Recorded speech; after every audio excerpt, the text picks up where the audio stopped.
Hey everybody, tonight we're debating flat Earth versus globe Earth, and we are starting right now with our flat Earth team's opening statement.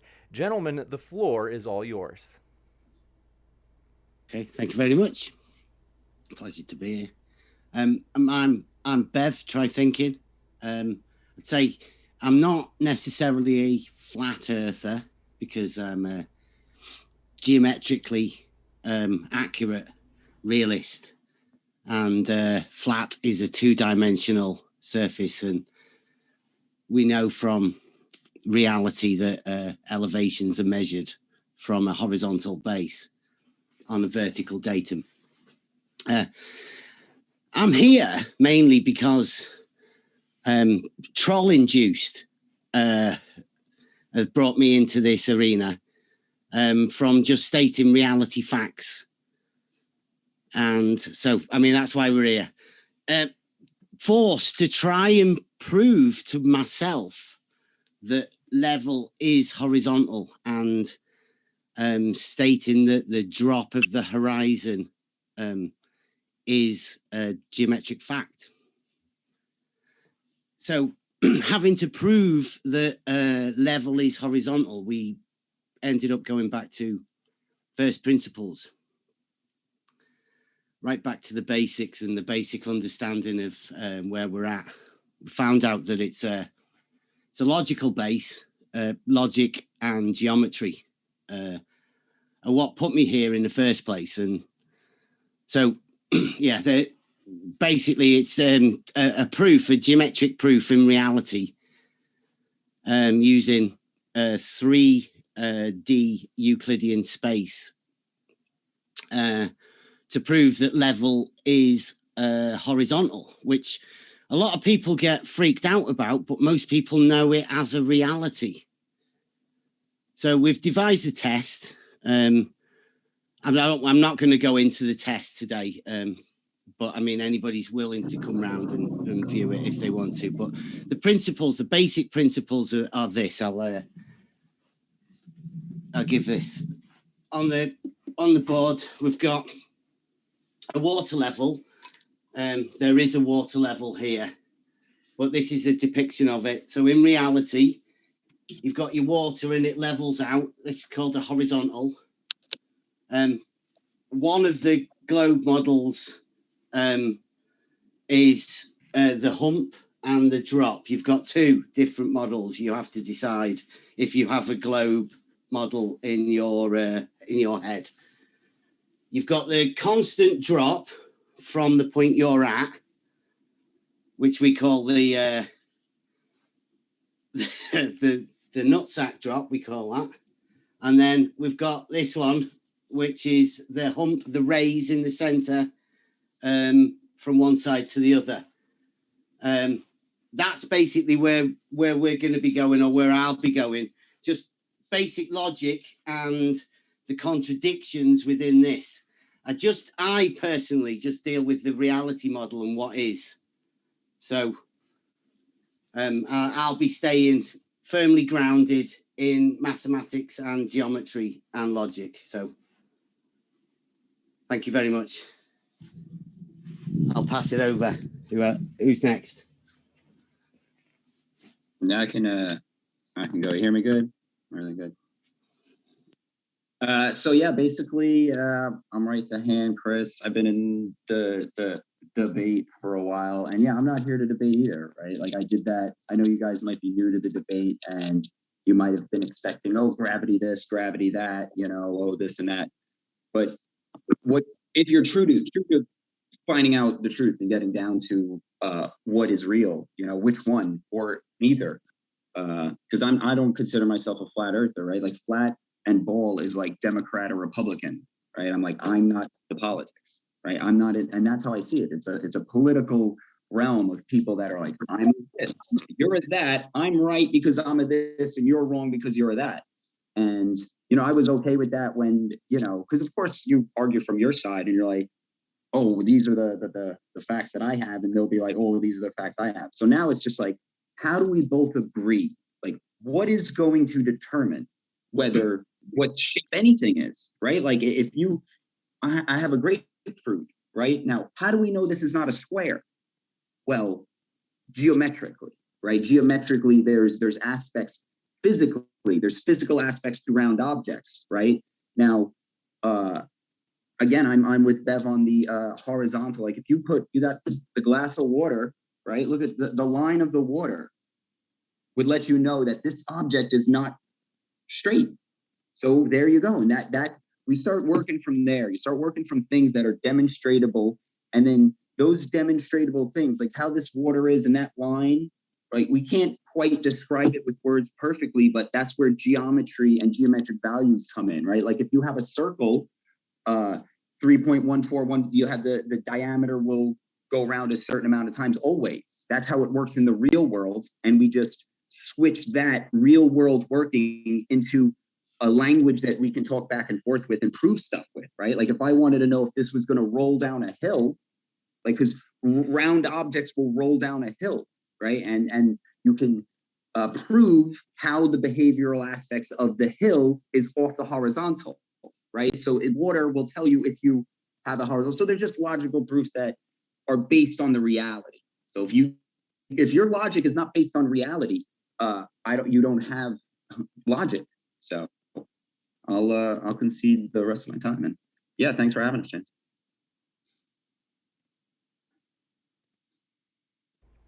Flat Earth Rossi, the floor is all yours. Final speaker for the Flat Earth Side's opening.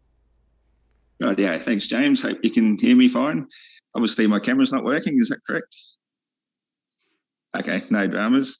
It's good to be here again, and I've been pretty busy, but obviously I've been a strong Flat Earth supporter for quite some time now, and the one thing that most people are always hammering on about is to show us a Flat Earth model. And this is always a huge problem for Flat Earthers because basically the model only works at full scale. And, you know, the globalists are so used to seeing tiny little models like the things you hang above your baby's crib that they can't sort of understand reality any other way. So it happens at true scale. And I think the best comparison that I can give to help people to understand how the nature of the model works is to think about a fish underneath the layer of a frozen lake. So the fish under the water, under the ice, when he looks up and sees a hotspot apparition of the sun on the ice, for him, for all intents and purposes, that's his source of light and warmth. And it sort of sends out this glowing light underwater, and it's our equivalent of daylight, for example. But then you got another fish, say a few hundred meters away. When he looks up through the ice to see the sun, he sees a completely different hotspot apparition of the sun on a completely different part of the ice. And, you know, if it's a huge lake, well, you've got hundreds of different fish all looking up at hundreds of different variations of different parts of the ice, seeing their own version of a hotspot of the sun. So now if we expand that to the flat Earth model, where we have the equivalent of a layer of ice, the firmament, some estimates say at least a good 70 miles above the surface of the Earth. So every time we look up through it towards the actual sun, now the actual sun might be 100, might be 1,000, could be 50,000. We don't know how high the real true sun actually is. But however high it is, as we look up through this lens of the firmament, that is where we will see our personal hotspot apparition of the sun. So a person 1,000 miles away looking up through the firmament to the sun sees a completely different hotspot apparition of the sun in a completely different spot. And yet everybody believes that that is the one and only true and actual sun. So that is where we have this huge problem where people of science try to measure things and try to say, well, if we triangulate it, well, we calculate it's 93 million miles away, which is completely inaccurate. Everything is where it actually appears to be. So we send up hot air or helium balloons with cameras attached to them. We can get up to about 130,000 feet is about the maximum we can get to. And that gives us a lot of information. That works out to be about 23 miles off the top of my head. The sun never appears to be all that much higher. So if it is 70 miles, well, that's a bit of an overestimate. Might only be 50 miles for all we know. Might only be 40. Might only be 30. But, distance is very relative when it comes to, you got nothing to focus upon or to compare it to. There's nothing else visual to be able to take an estimate from. So we just take a rough estimate and we look at what we can see. So the sun is not much higher than our 23-mile range. The Earth down below, the horizon is always at eye level, of course. We see a thin blue layer, which is, for all intents and purposes, our blue sky. So when we're on the ground looking up through the blue light, that is all we see. We think we're looking into infinity, but really we're not. We're only looking up about 10 to 15 miles maximum. That's where the blue sky limit is. And then, of course, the sun itself is merely an apparition much higher. And in between that is a huge black zone. So we have a lot to understand or to comprehend about the nature of light itself. It's not what we think it is. It is actually that blue layer is electrostimulated by the sun and causes it to glow, much like an open-air neon light bulb. And that is what gives us daylight. And it works the same even if you believe in a globe, because otherwise, in the globe model, you've got the sun 93 million miles away, but it's streaming sunlight throughout the entire universe, obviously, and yet we still get night.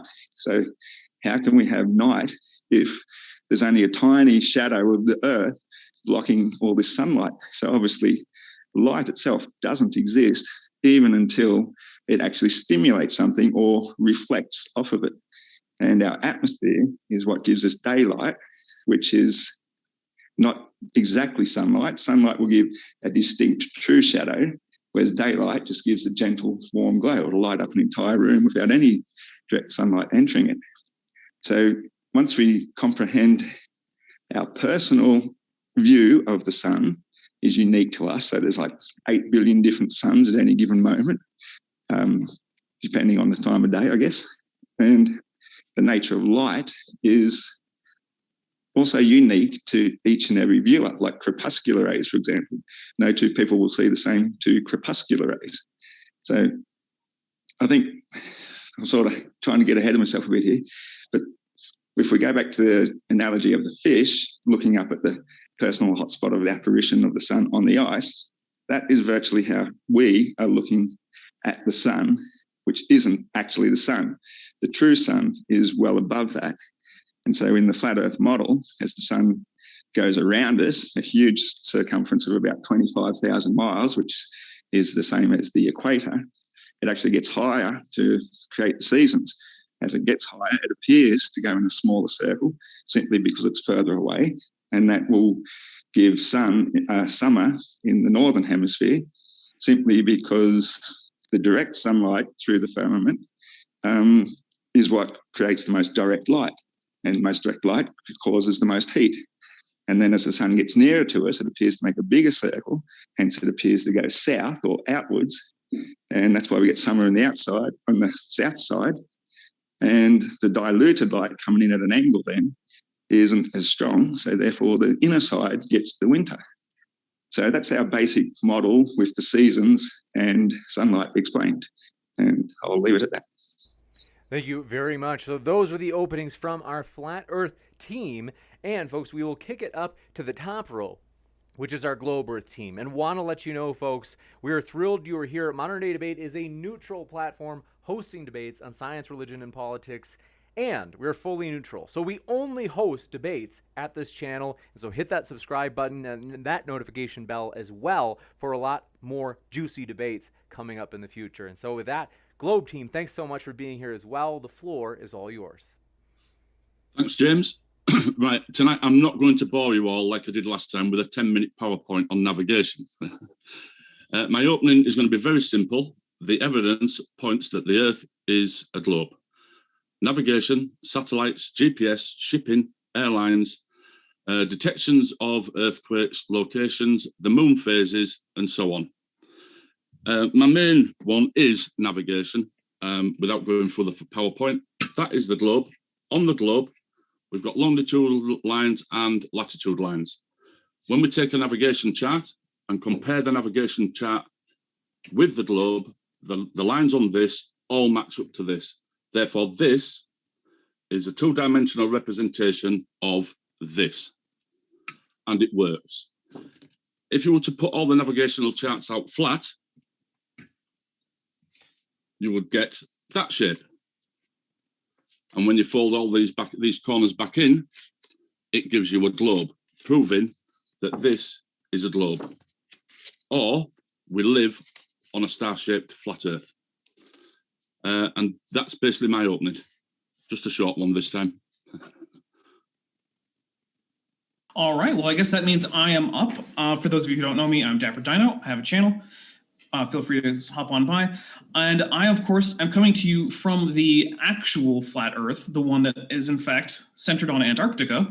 Because one of the curious things about the flat Earth model is that it fails increasingly as you go farther and farther away from the alleged center, being the North Pole. And so it's very curious to me that we have Southern Hemisphere flat Earthers who don't have this model, but who stick with the Northern Hemisphere centered model, which actually doesn't work at all. Because one of the earliest reasons that humans thought and eventually knew that the Earth was round is actually because of navigation, as Paul was saying, but not modern navigation necessarily, even very ancient navigation.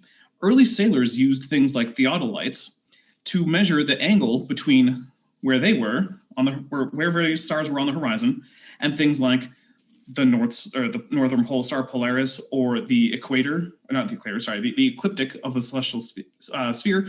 But also when you get to the southern hemisphere, there's also the southern celestial pole, which rotates in the opposite direction, if you're looking at it, to the northern celestial pole. None of this actually geometrically works out in terms of angles if you're on a flat plane. You have to be on something that curves as you move over it to any significant difference. Now, the flat Earth model itself fails to account for anything with any actual predictability. The best that we get are these post hoc explanations that don't actually allow us to predict anything, especially not better than the globe Earth model. One of the most important things that science lets us do is find out what we should expect to happen in the future based on our scientific understanding. So for instance, in chemistry, if you have a good understanding of chemistry, you'll know not to mix chemicals A and B because there will be an explosion. Or you will know that if you undergo process C with these petroleum products, you'll get nylon, a very handy artificial fabric out the other end. Flat Earth has yet to be able to do this. No flat earther is out there telling me exactly when the next solar eclipse is going to be and where and why. Flat Earth can't even tell me where the planets are going to be if I look up in the sky. But the globe Earth model with the heliocentric solar system has been doing this with extreme precision for hundreds of years, and the globe Earth model with a modified geocentric was doing it with less precision, but still very high precision for thousands of years. The only way that the flat Earth can work to make predictions about what is going to happen in the heavens is if you assume that the whole firmament, if you will, itself actually rotates and part of it goes under the ground and comes back up, which is why all the ancient civilizations that believed in the flat Earth actually believed that the sun came up out of some part of the Earth, went up through the sky, and then back down underground.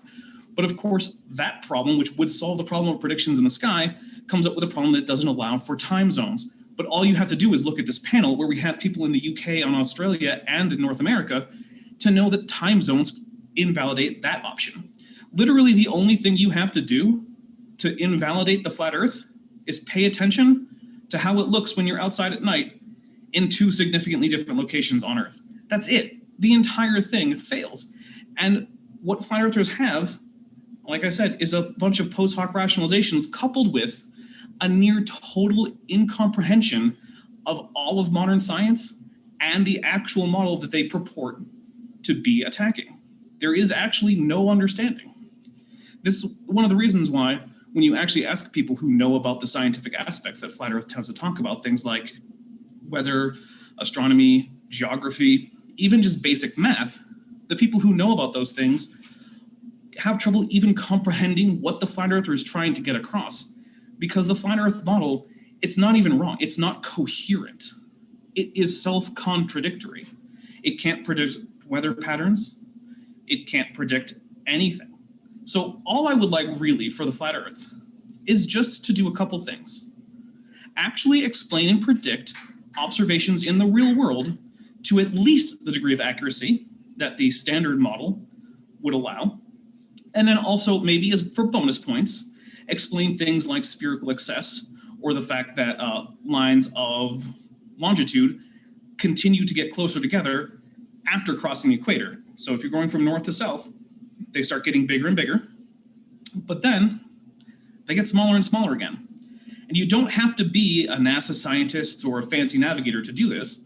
All you need to do is to be able to use a astrolabe and sight the sun on various stars, be in the southern hemisphere, just be in Australia, say, we have someone here who could do it, drive 100 miles in one direction. You don't even have to trust your car's odometer. You can take your own little mile marker and see what happens to both the time of day as well as the stars. And you can check all of these things, latitude and longitude, on your own. You don't need to trust anyone. Yet flat earthers only ever seem to do it in the northern hemisphere, if they do it at all. So I don't really think I have anything else. It's just the entirety of the flat earth contradicts everything we see about reality. It fails to make any predictions, and flat earthers themselves either are unable or unwilling to do any of the experiments that could either confirm or disconfirm their ideas. That's it for me. All righty. Well, I am Leophilius, otherwise known as Leophilius. Most people just call me Leo. I do have a YouTube channel. I tend to focus more on astrophysics, cosmology, and quantum mechanics, but when I got the opportunity to engage in a panel discussion, 3 versus 3 on the flat earth, I had to do it. While this might sound rather boastful, I'm going to be quite honest. I don't feel that this is going to be a debate. I feel that myself and Paul and Dapper are going to spend the next roughly hour and a half to 2 hours educating 3 people who either A, are so illiterate and so incompetent that they can't actually understand all of the evidence for the earth being a sphere, or they know that it's a sphere, they know that they're wrong, but they'd rather be a Poe and troll on the internet for attention. The thing is I could go on about all the evidence and all the reasons we know that the earth is a sphere, but instead of doing that, I would just say to anyone who thinks that the earth isn't a sphere or a spheroid, you don't have to pay attention to all the evidence that's out there. You can just do the experiments yourself.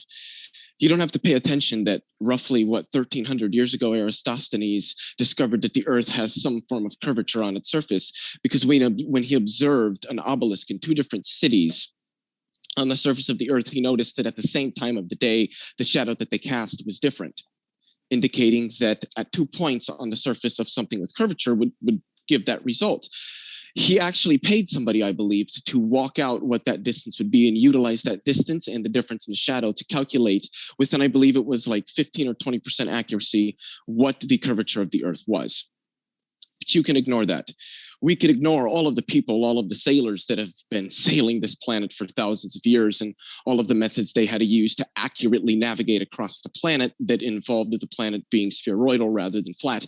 We could ignore all of that. We could ignore all of the pilots that have navigated this planet that have to utilize the same exact data that you would expect to observe if you existed on a planet that was a sphere and not some flat plane.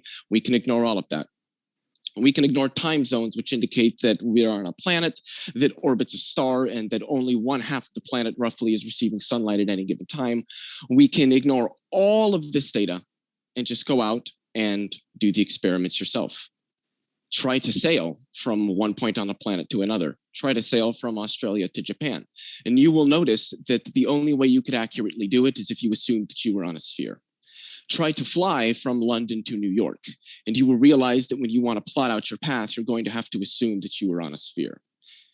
You can even ignore the fact that Einstein's general theory of relativity, one of the most accurate and most predictive models that humans have ever developed, tells us that the earth is a sphere for the same reason every other planet humans have ever observed and every other star or black hole or neutron star or other subgalactic object that we have observed is a sphere or spheroidal, because of the result of hydrostatic equilibrium between gravity pushing inward equally on every point on that object's surface and the resistive force of the matter that makes up that object pushing back outward, thus resulting in a sphere or a spheroidal object. We can ignore all of that. We can ignore all of the mathematical, the observational, and the experimental data, and you can just try to live in the real world utilizing a flat earth model, and you will find that every single time you will fail, and you will fail miserably. So I don't see this as being a debate. I see this as being, you can either admit that it's not that you don't have a model, it's that any model that you could bring that would substantiate your position is going to be wrong, or you can engage in what I would consider to be dishonest and or disingenuous interlocution trying to defend an obviously wrong worldview.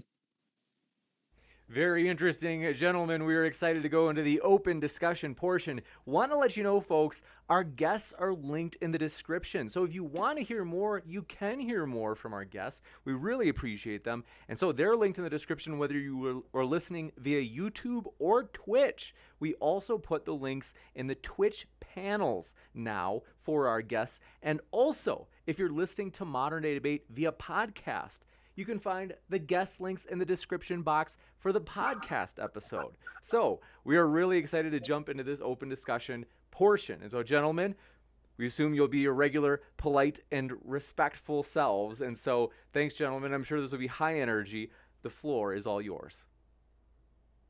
I think we should start with the flat earthers who didn't go most recently. So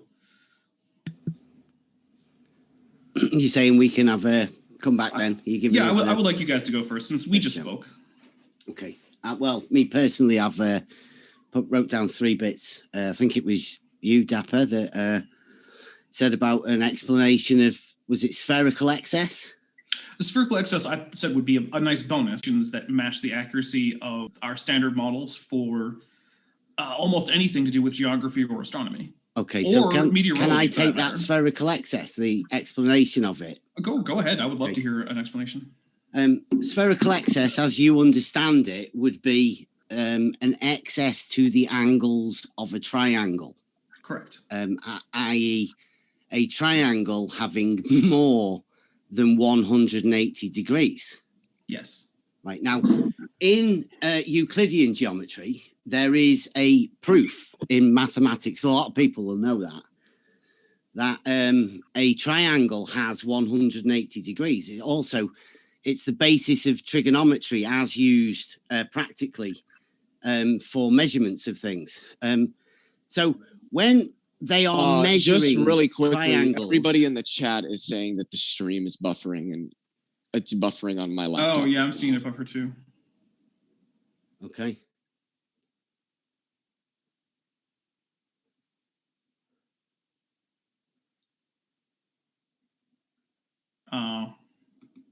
Okay, yeah, it did come back a little bit, so It'll definitely improve. What I found out just recently, I just found out that I can't tweak Zoom too much, or it does this. So it will go back to normal in about 10 seconds, if not already. Sorry about that, guys. That's good. No, it's all good. It's all good.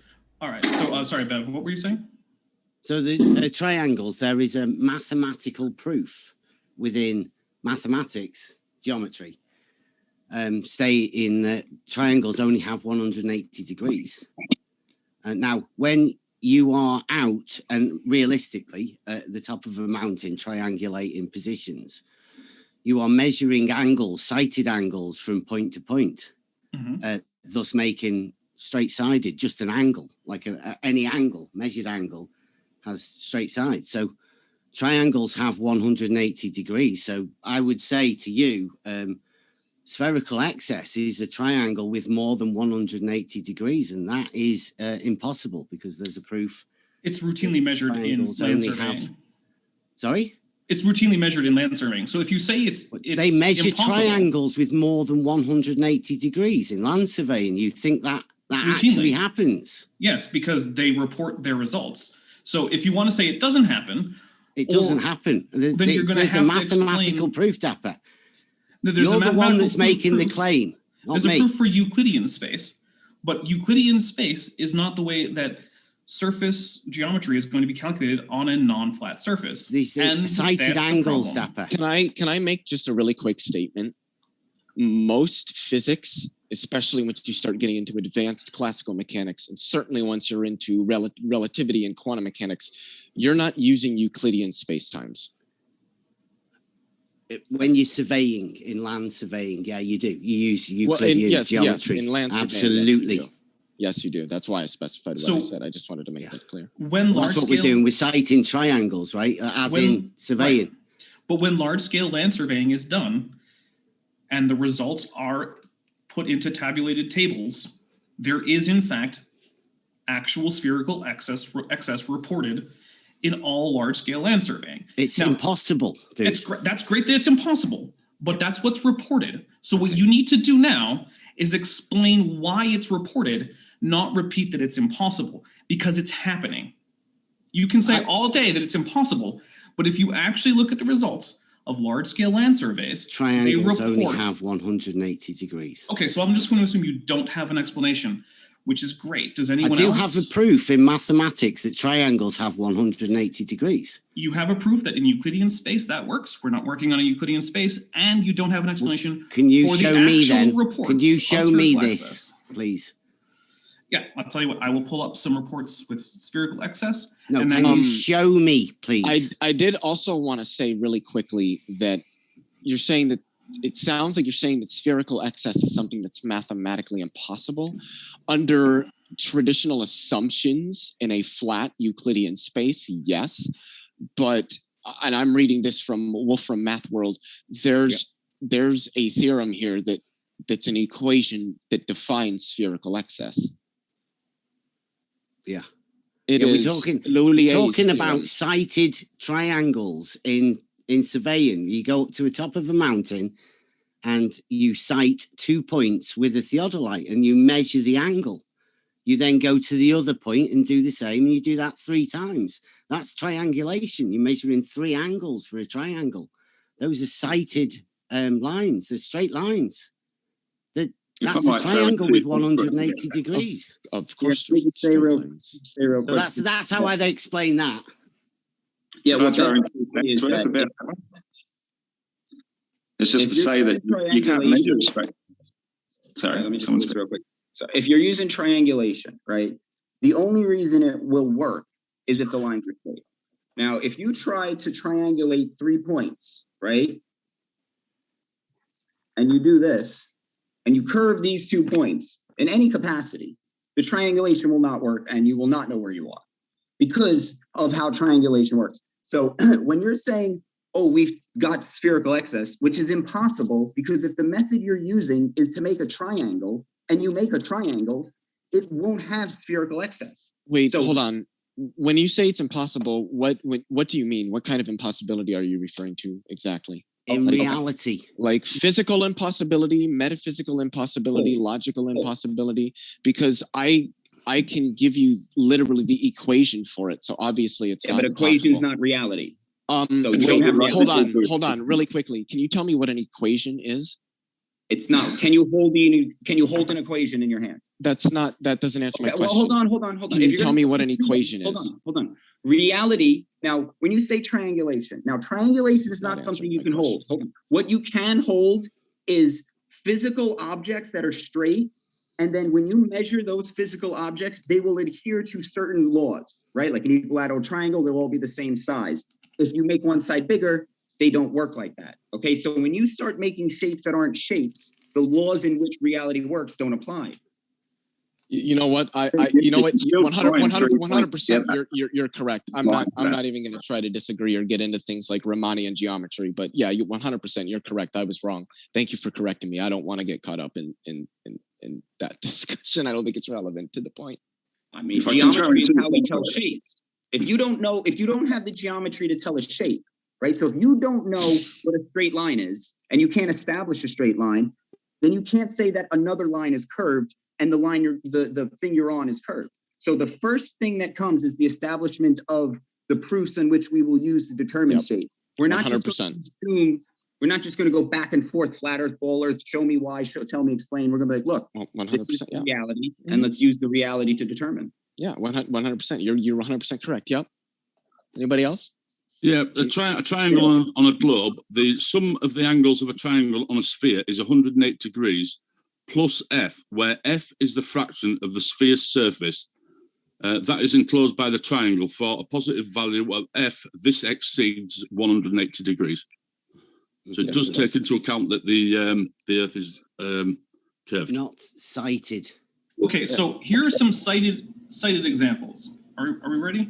So in 2011, the USGS conducted some surveys of US area and observed in numerous cases. This is the United States Geological Survey, correct? Right. The US, okay, just United States Geological Survey, who periodically go around the United States measuring distances between various points to keep maps and geological survey, well, actually, what's in the rocks accurate for the entire United States, because it's important for lots of things in science as well as industry. So they measured actual spherical excess in this measurement in 2011, ranging from about 0.5 degree to just over 2 degrees. Why did they do that? Are they lying? What is the reason that when the USGS surveyors went around in 2011 in this report and actually went around getting spherical excess numbers that are always positive, at 0.76 degrees, 0.78, why is that? Are you suggesting that a triangle drawn on the surface of the ground will have more than 180 degrees? That USGS surveyors who are identified as Elk, Taylor, Browning, and Dick I'm just going off mathematics. measured that. So why is it that using high precision theodolites, which is what the USGS does for their land surveying, that are accurate to within very small fractions of an angle, yep. Why is it, if it's impossible that it happened? You have to have an explanation. I haven't got a clue. It's geometrically impossible. I haven't got a clue how it happened. Well, it's not geometrically impossible if the Earth is actually a globe, because that's actually a requirement of a globe. Triangles only have 180 degrees. That's a pretty simple. Off the top of my head, no. Well, you do that. You do that. I can't see the second thing you're holding up, Bev. You measure the straight sides on the inside. But those don't form a triangle. That's not a triangle. No, those straight sides that you're talking about aren't forming a triangle. They're forming two. That's how you measure the angle, though. Okay, but that's not how you do it when you're land surveying, because you can't look through the Earth. Yeah, exactly. That's why I said straight line of sight, straight line, triangle, not curved. Then why is it that the USGS is reporting spherical excess? I don't know. If the USGS if they reported that Santa Claus was real, we could care less. Okay, so if your entire wait, come on, don't interrupt. If your entire argument is that somebody told me spherical excess, I believe the Earth is a ball, and we're sitting here with logic and demonstrations of how triangles have 180 degrees and are two-dimensional shapes, right? And when you bend them down, you move into the third dimension and are no longer using the rules in which they apply to. So all of your information will be wrong because they're based on not reality. You guys don't understand higher order geometry, do you? You'll also remember that when I finished my opening, I said that would be bonus points. In fact, none of my opening was really based on that. It was just something extra that I would really like, would be an explanation for spherical excess. Well, it's just the first point I always wanted to bring up.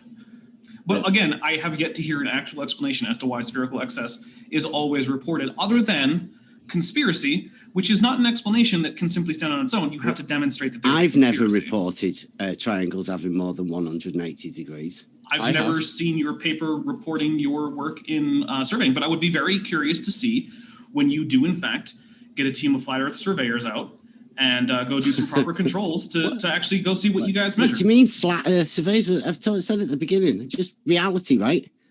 I just come from reality. I will use surveying techniques and methods because it is reality. Okay, well, when you guys get together, do your surveying and write up a paper, that'll be really interesting. And I will make sure to read it. And I'm sure that there will be plenty of people who go out and reproduce the experiments and see if they get the same numbers. That'll be fascinating. Dude. Until then, it'll be science is what it'll be. Yeah, until you actually do that experiment. Geometry. All the measurements we have of any significant distance on the Earth include measurements of spherical excess. Now, you guys don't have an explanation. That's fine. Come back and get one. Distance. Are these distances, are you taking a straight line in between these two distances? They're cited, so unless there's significant atmospheric problems, which they will account for and usually not measure on those days, yes, they are within that margin of error. a straight We're gonna line have a from little one bit of theodolite to another. Hold on, bro. We're gonna have a little bit of If I have a buffering. distance, like if we're talking the distance between 2 points, are you going to use anything but a straight line and the shortest distance between them to get a distance? Wait, hold on really quickly. Can I ask a question? Well, this is a pretty big point here, man. This is a big point. Can I ask a question? Yeah, and that's why I want to ask a question. What kind of manifold are these 2 points defined on? What do you mean manifold? They're in 3D. He's asking Dapper. Yeah, in 3D space, but what kind of manifold are we talking about? The 3D space is the manifold, up, down, left, Yeah, right. but what's the structure of that manifold? I do. All right, one second. Because that's what we use.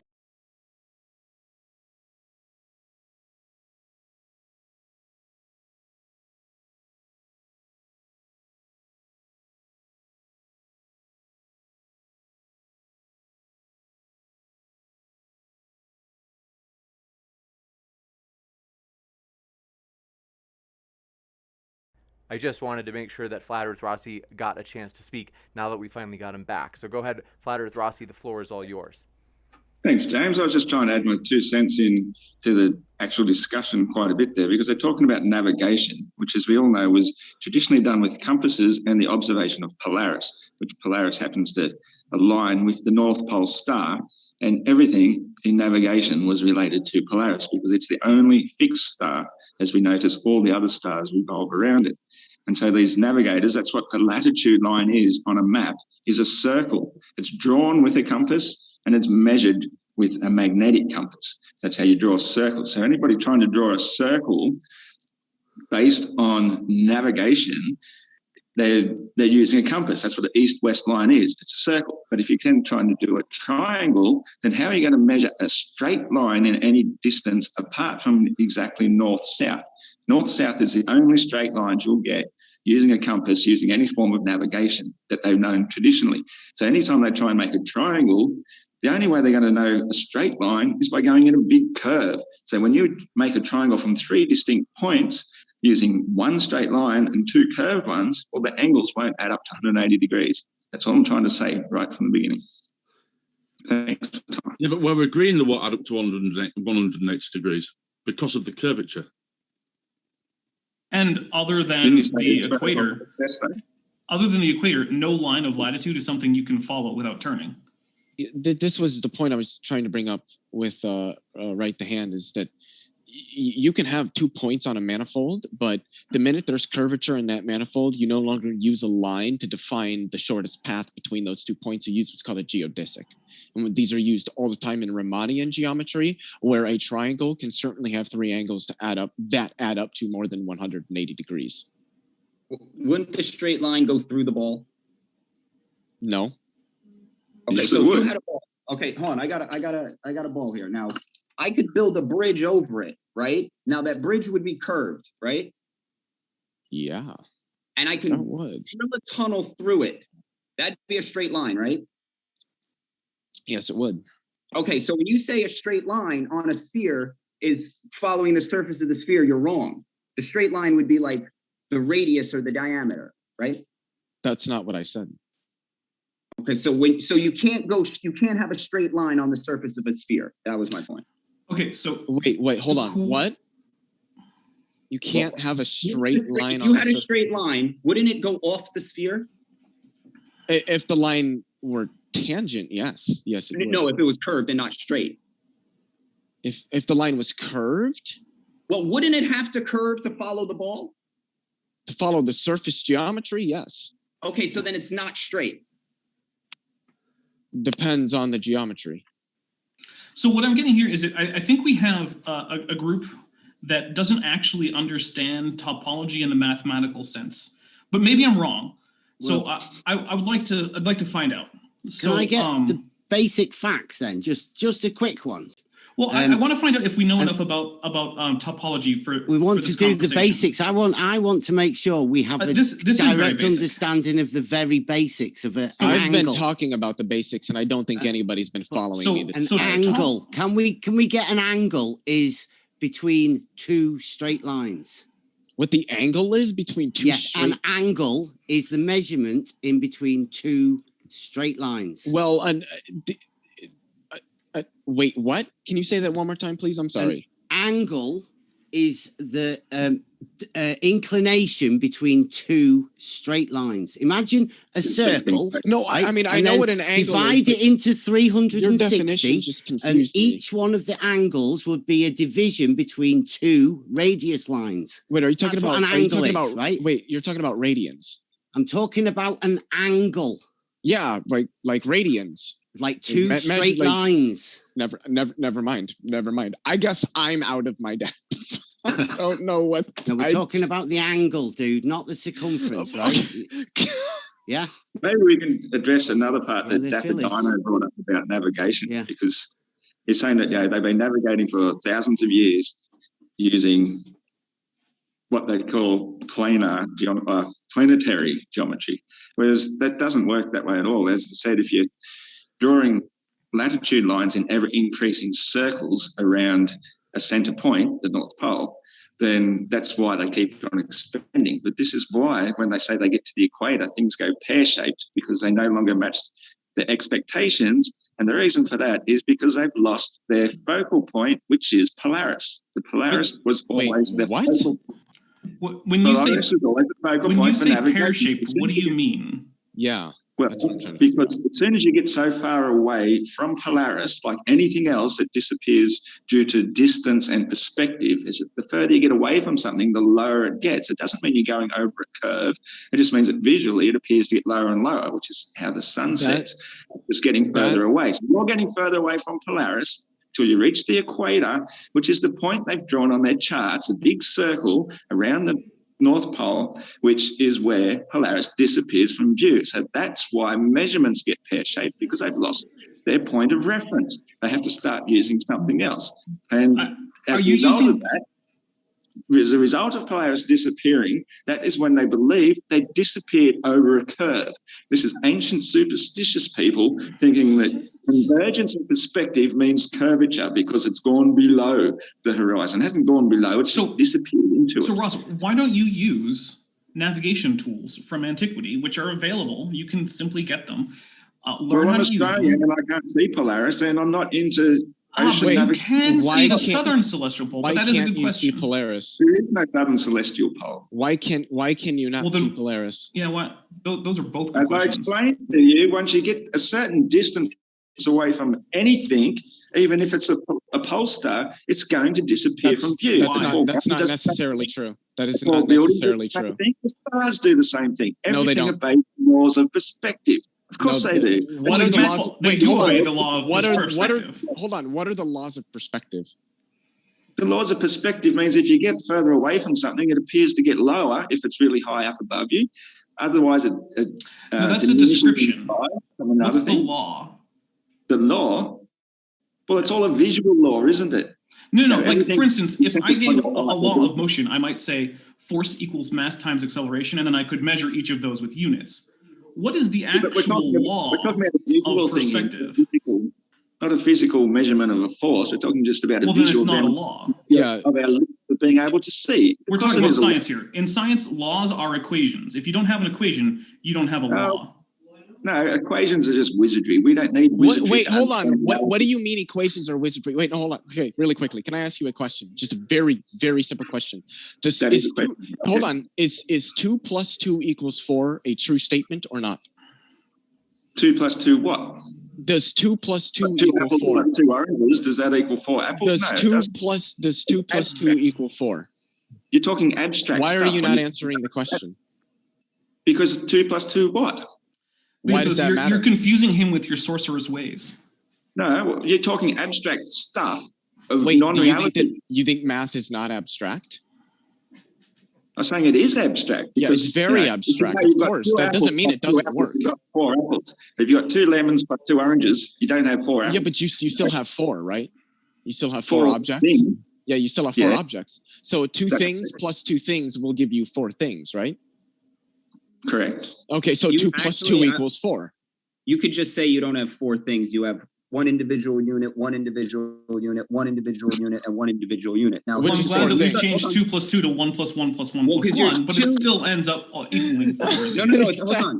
When you're saying math, right? Now, when you say 1 is a description of like A would be in algebra, A would be a unique thing.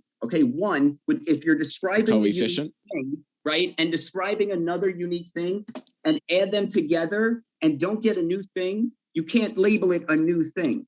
So when you say 1 + 1 = 2, 1 pile of sand and 1 pile of sand equals 1 pile of sand. So you're just talking in abstract number theory. You're not proving anything of the world. But if this makes you feel better, then go for it. We're trying to establish the shape of the earth. Can I try to conceptually describe how many grapefruits I have on my table? Can I ask you a quick question?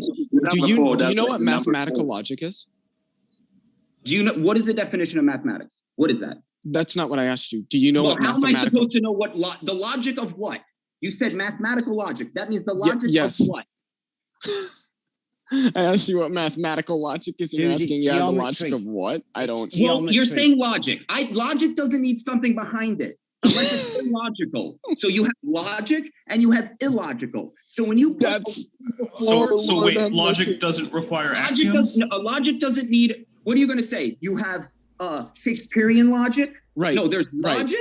Right the hand. And then there's illogic. Right the hand. I want to give I have a question. A chance to respond, and then what I want to do as well is Paul has been patiently waiting, and so given especially Paul's interesting background as a pilot, after Leo has a response here, I'm hoping to hear from Paul. If you have anything, Paul, on your mind, go ahead, Leo. So, right the hand. Just a really quick question. Do you know what the difference between classical and non-classical logic is? You're just making stuff up right now. Okay, no, I'm literally not. Okay, you can actually take graduate level courses in like classical and non-classical logic at universities.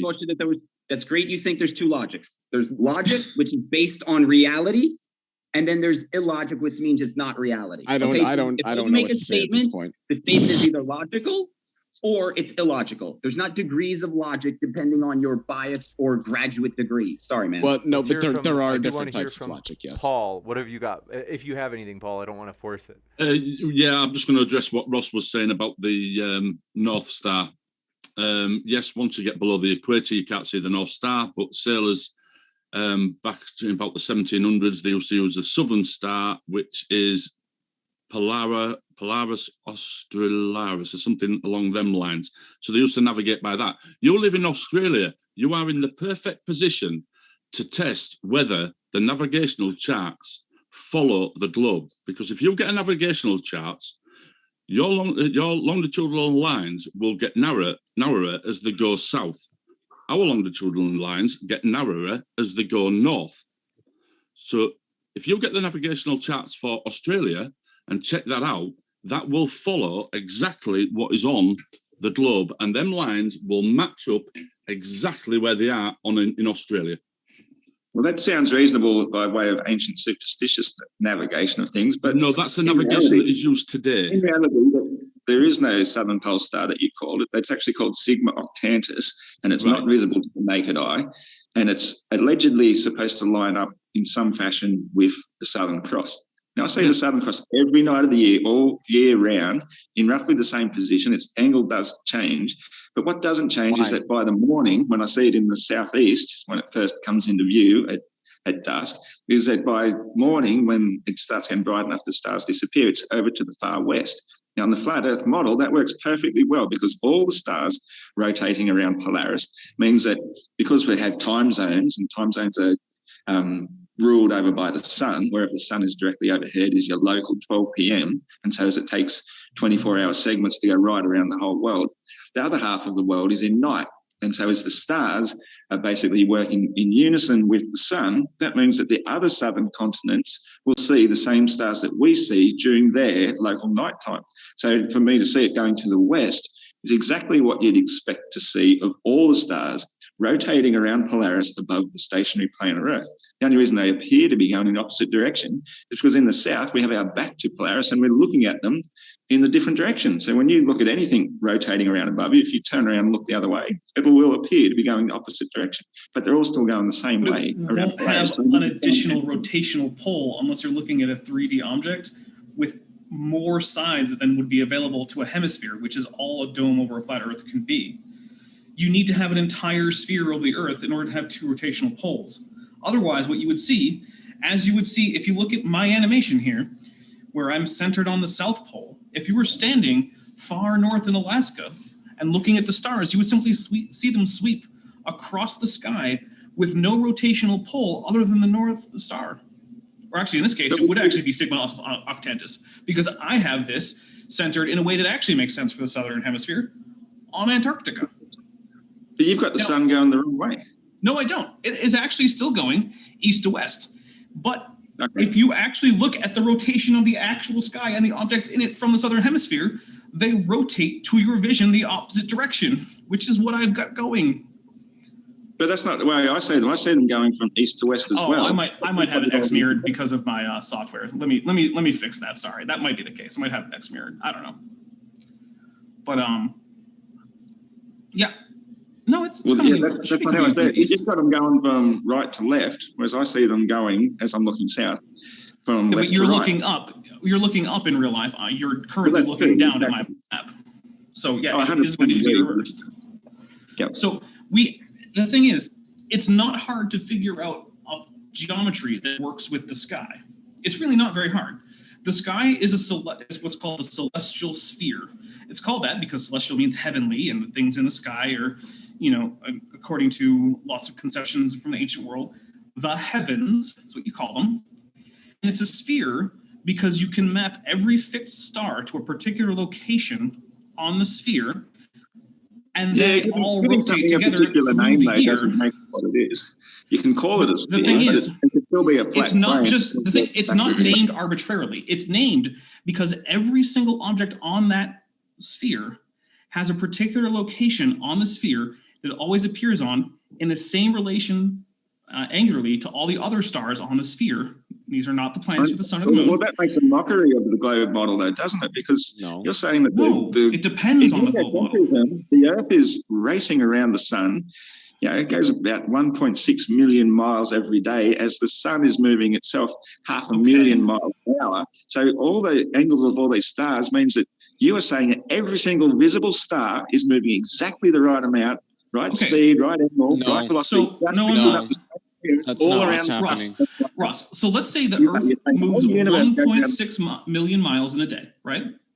How far is it to Proxima Centauri, which according to the standard model is the closest star?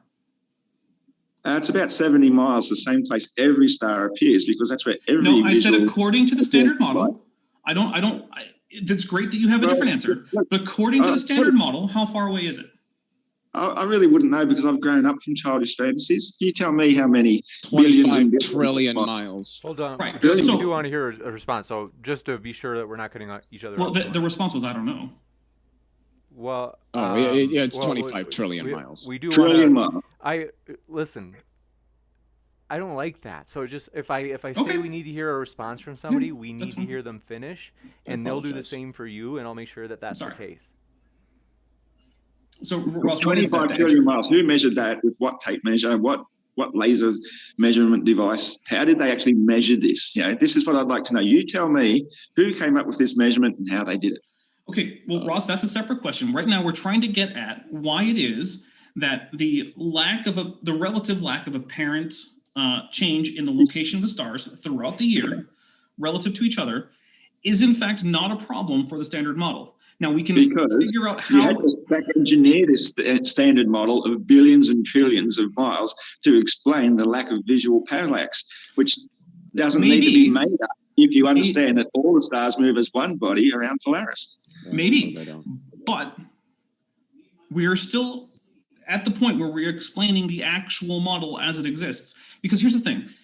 This is to all the flat earthers out here, not just on this panel. If you want to attack a scientific model, you have to first understand it. And it is evident that Ross here does not. I understand your model perfectly, mate. That's why. Do you think that there should be a difference in visual angle between us and Proxima Centauri after one day traveling 1.6 million miles when the actual distance to it, according to the model, is over 1 trillion miles? Well over. According to the model. So that means you have to make up this fantastic belief in order to explain away. Even if that's what even if that's what happened, Ross. Even if that's what happened. Even if what happened was we just made it up. Look, Ross, you really believe. All right. Even if it were made up. Sorry. All right. Let's hear from Dapper, and then I promise we'll come right back to you, Ross. Go ahead, Dapper, and we'll let you finish, and then we'll come over so to the Rob. point here is, even if it were made up, even if someone just pulled these numbers out of nothing because they helped the model work, it still means that your supposed objection to it fails because the model predicts what we actually see. Now, if you want to have a separate discussion as to how this distance to celestial objects are measured, that's great. But what it still means is your objection that the night sky doesn't sufficiently change based on the heliocentric model is incorrect. The heliocentric model accurately predicts the location from day to day of every star and planet in the sky. That's all I have. Well, there you go, though. You're saying that it accurately predicts it, but you've based it upon a false notion, which you refuse to acknowledge is the most important reason why you have this belief in the first place, because you can't tell me who did it and how they did it. Did what? You just believe they did it, and you have to have a belief, blind faith in this model for it to actually work for you. Whereas we can see with our own eyes, we can't see trillions and trillions of miles away. We can only see a short distance. We can see maybe 100 miles if you're lucky with the naked eye. I routinely see many trillions of miles. No, you don't. You believe you do because that's what you've been told to believe, but you cannot see that far. Yes, we can. If that light was traversing that much distance, then the entire night sky would be absolutely super illuminated by all the light of all the different stars. No, it wouldn't. Why? At all different moments. Why would you just see tiny dots then? The whole night sky wouldn't be illuminated. Away, they vanish into nothingness. It would be pure blackness, or you'd be pure white, bright, lit everywhere. Ross, are you unaware of the inverse square law as well as the fact that there's a cosmic horizon? The inverse square law would render them into invisibility. I'm sorry, say that again. I didn't hear it. I'm sorry. The inverse square law would render them into invisibility immediately. It's too far. Right, which is why things that are too far away are in fact dim, but things that are extremely bright and not too far away are visible. And not too far away, given how bright some of these objects are, turns out to be many trillions of miles. Mm-hmm. Well, you brought up the inverse square law. You tell me how it works. Does this mean that if I've got a bright torch 1 foot away from me and I move it 2 feet away from me, it's only half as bright? Where does this inverse square law? No, it'll be about a quarter as bright. At what distance? It's a quarter as bright 2 feet away. Yeah, because if you're doubling the distance, then you have doubled squared for the brightness. For the decrease in brightness. So by the time I've moved it 20 feet away, it should be completely black, and yet you can see a torch. No. So if you move it 20 feet, you've moved it 20 times, right? So what is 20 squared?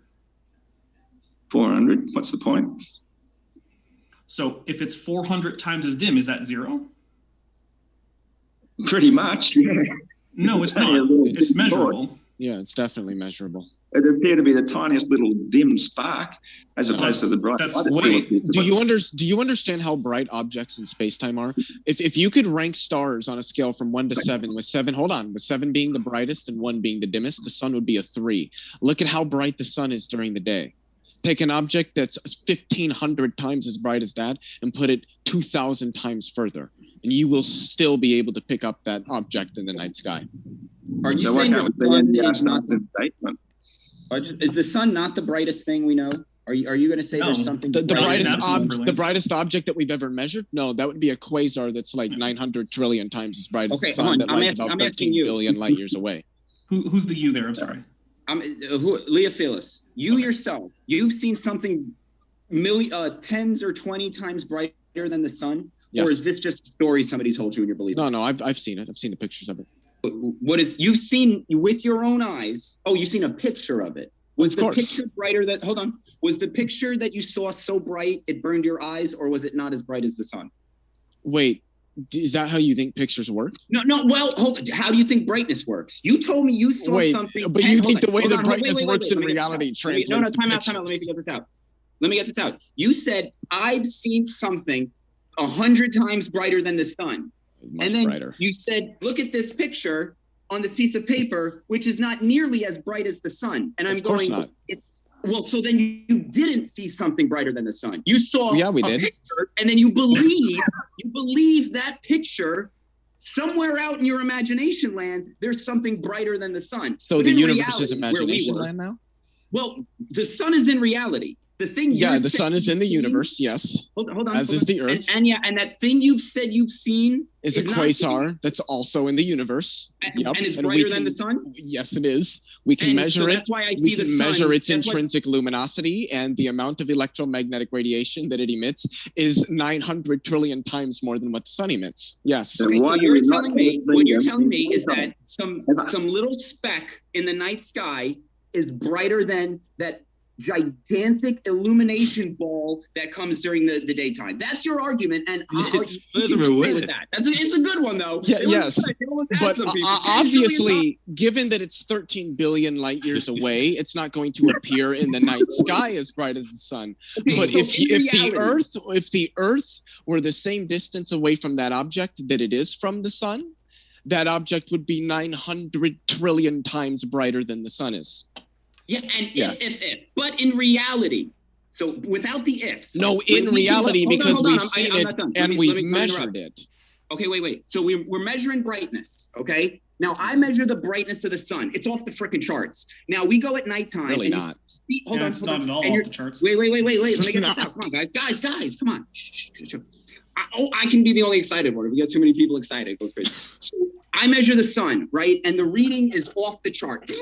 Right. Then at nighttime, there's this little speck and we get a reading and it's barely it's a dimple. And you're going, you see that dimple?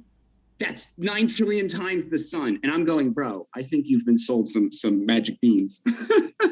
Can I ask you, do you know what the term intrinsic luminosity is? Bro, do you know what reality luminosity is? That doesn't answer my question. No. Do you know what the term intrinsic luminosity means? You're creating brightness that isn't there in your imagination. I'm only going to try one more time, and more for the audience than anybody. Just pay attention to this. He's not answering the question. I'm going to try one more time.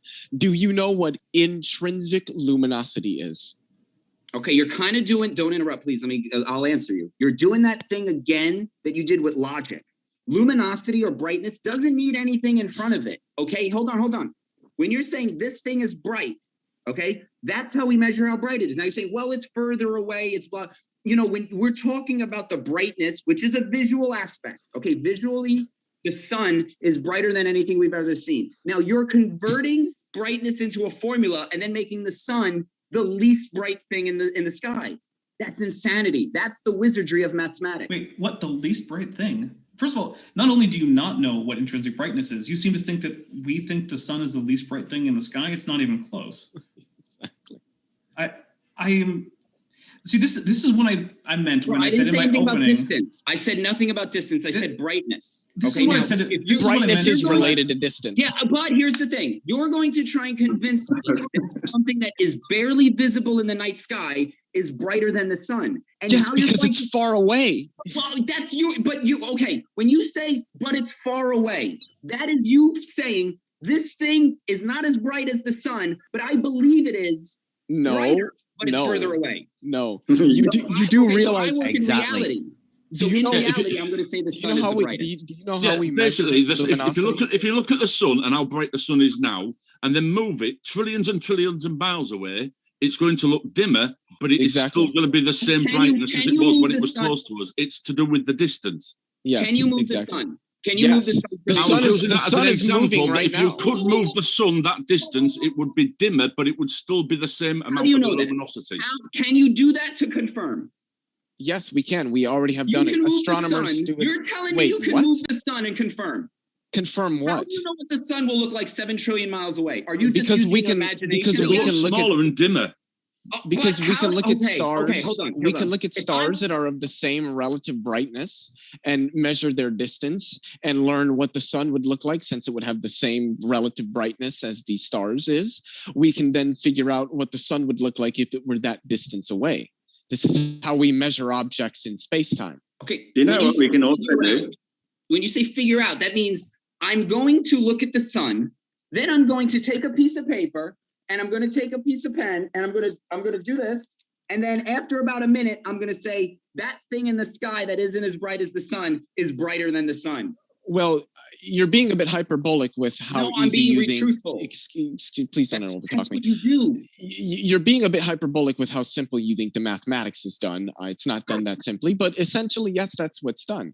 Most objects that we measure in terms of their brightness in space-time, we measure against the sun. The sun is the standard for our conventional system. Excuse me, can I just say something here? This is a flat Earth debate, is it not? And yet here we are talking about the lights in the ceiling. Like, we don't look at the lights in the ceiling to determine the shape of the floor we're standing on, do we? So we can look at the stars and the sun and all the discuss its brightness as much as we like, but this is really getting off topic about. Actually, I can look at the lights in the ceiling, even in a room. Even in a room, I can use the lights in the ceiling without ever looking down to determine the shape of the room, as long as I'm able to measure the angles to them and notice how they change as I move across the room. It's actually not very hard to use. Yeah, it's not very hard to use. You don't even need calculus for that. All you need to do is most observation points are stationary. You're moving around to different locations.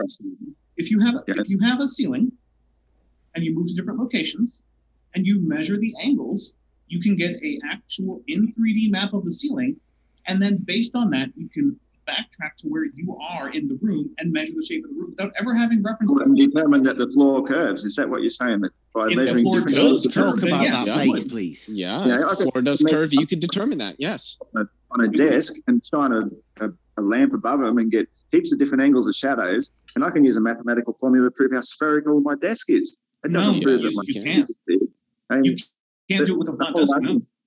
Now, if you had a curved desk and you actually moved a camera facing lights across the curved desk. If I have a flat desk and I have a fixed lamp above it and I line up a pile of, just say, batteries, stand them up end to end on their end from one side of the table to the other, and I measure all the different angles of the shadows, I can use a mathematical formula to prove that that desk is spherical. I encourage you to do so. I await your monograph with bated breath. So it doesn't prove anything. It just proves that you've got a local light source and different angles of shadows on different things. So here's the thing, Ross. You say that you could do this. I say you can't. But the simplest thing to do would simply be to do it. Get a desk, get a lamp, get a camera, get something you can use to help measure angles, and do the experiment, and then publish your results, and then let other people check the simple protractor. You can use a simple protractor to measure the angles. Okay, well, why haven't you? A formula. Why would I? Because it's ridiculous. You know, I understand. But you're saying it proves your point. So why would you not have done that experiment that you're claiming proves the point that you're trying to make? Because it's already been done. Aristotle's did it, and he proved that we have a near local sun. He didn't prove that the sun was 93 million miles away. Aristophanes proved that the surface of the Earth is curved, that it's convex. No, he proved that different places, different locations will have different angles of the sun on the same day because the surface of the Earth is curved. Yes, you are correct. Different angles because the angle of incidence changes. Yes. Yep. So you're saying the desk is curved to give different angles from each different battery from a fixed light source at the same time? No, it's different on a curved surface. You are saying that. No, Leo, can I just ask Leo, how did Aristophanes come up with spherical geometry when it didn't exist? I don't think spherical geometry was invented by Aristophanes. He used simple trigonometry. That's with triangles with 180 degrees, like I keep saying, Euclidean geometry. You can't curve those lines in triangles. You don't need to determine that the Earth is curved. Okay, well, can simple trigonometry has straight edges. Can we go back to that base? Okay, hold on. The next point I wanted to go to. So, no, really quick here, Bev, because this will help make my point. You see the curve in the second image you have there in green where it says hump. You see that curved line that you have? Can you draw a secant line through that for me, please? It's there. The bit where it says hump. No, the line. Like, see that little bit there? It's where it says hump. That's the bit above the horizontal that is set by the water level. I'm trying to make a point. Hydrostatic equilibrium. I'm trying to make a point here. The curved line under which the word hump is written. Yeah, see that little line? It's already there. Okay. I'm not asking about it. I'm asking a question. Can you draw a secant line through that? Through that curved line. Drawing there is hydrostatic. Can you draw a secant line for me? Line there already. Do you understand what I'm asking you? What do you want to do it? I can, but it's going to take a second. Do us a quick drawing then. It's going to take a second, so somebody else can go while I get it set up. Okay. Well, that's what I wanted to go to, was the because you said something earlier about hydrostatic equilibrium. Yes, I did. Proving a curve or something.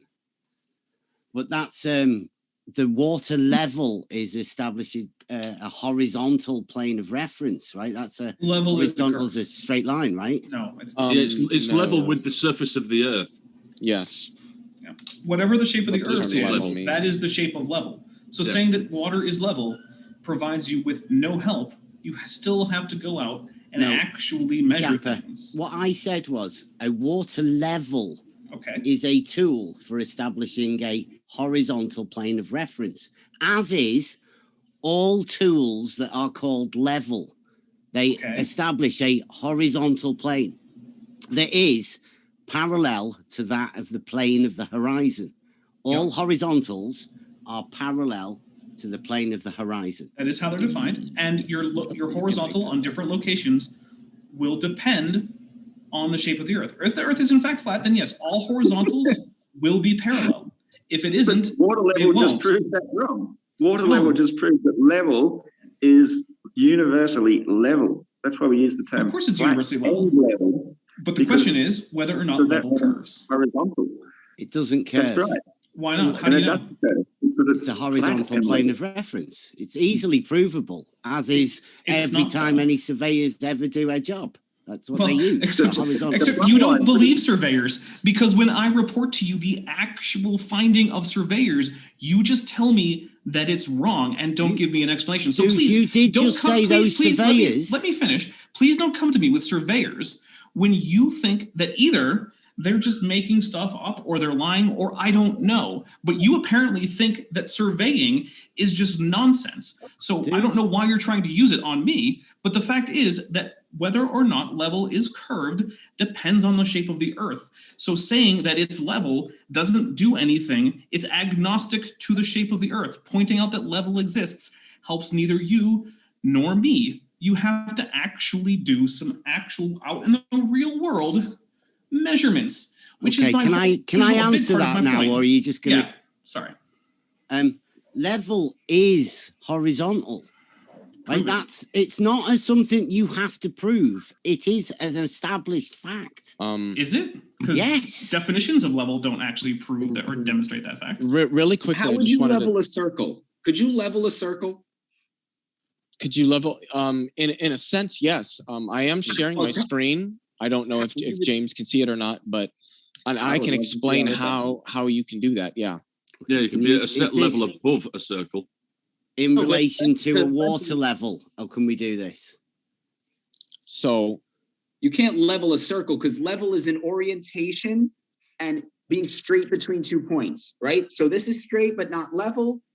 A curve cannot be level. So to level something is to make it straight, not to make it round. Okay? No, you could be level to the surface of the earth. So you could follow the curvature of the earth and stay at that level.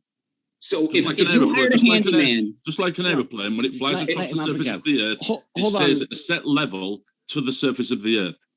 Really quick, right the hand. Do you know what a tangent line is? A line to a circle. Well, no. A line to a circle. That's part of it. It's really rudimentary, but so it's a straight line that touches the curve at 1 point only.